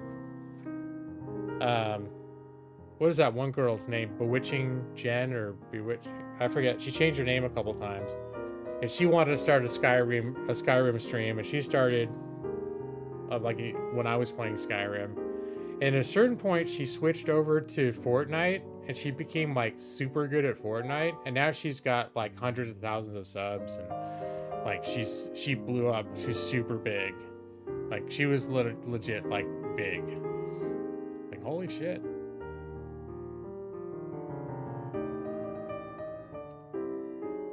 All right. Oh shit. It's even 11:19 now. All right, you guys. It's been fun. I'm gonna wrap it up. Gotta stop talking. I just gotta stop talking. Dim the lights. You know how it works. Dim the lights. I had Taco Bell today. I already finished it though. I'll find something else. We have some red vines. Red vines and Reese's Pieces. We got at Easter we got Reese's Pieces eggs, like big Reese's Pieces shaped like eggs. And I hadn't had Reese's Pieces for years. And after that, I've been mildly obsessed. So now I've got Reese's Pieces. We want more. I shouldn't have all this crap. But I have Red Vines and Reese's Pieces. Just like going to the movies when I was a kid. All right, guys. Here we go. Get ready. Get ready to be soothed. Go to sleep and good night. Your eyes are getting so heavy. Go to sleep now. Amy 23, Brad Richard, Nixie, maybe Vid Girl.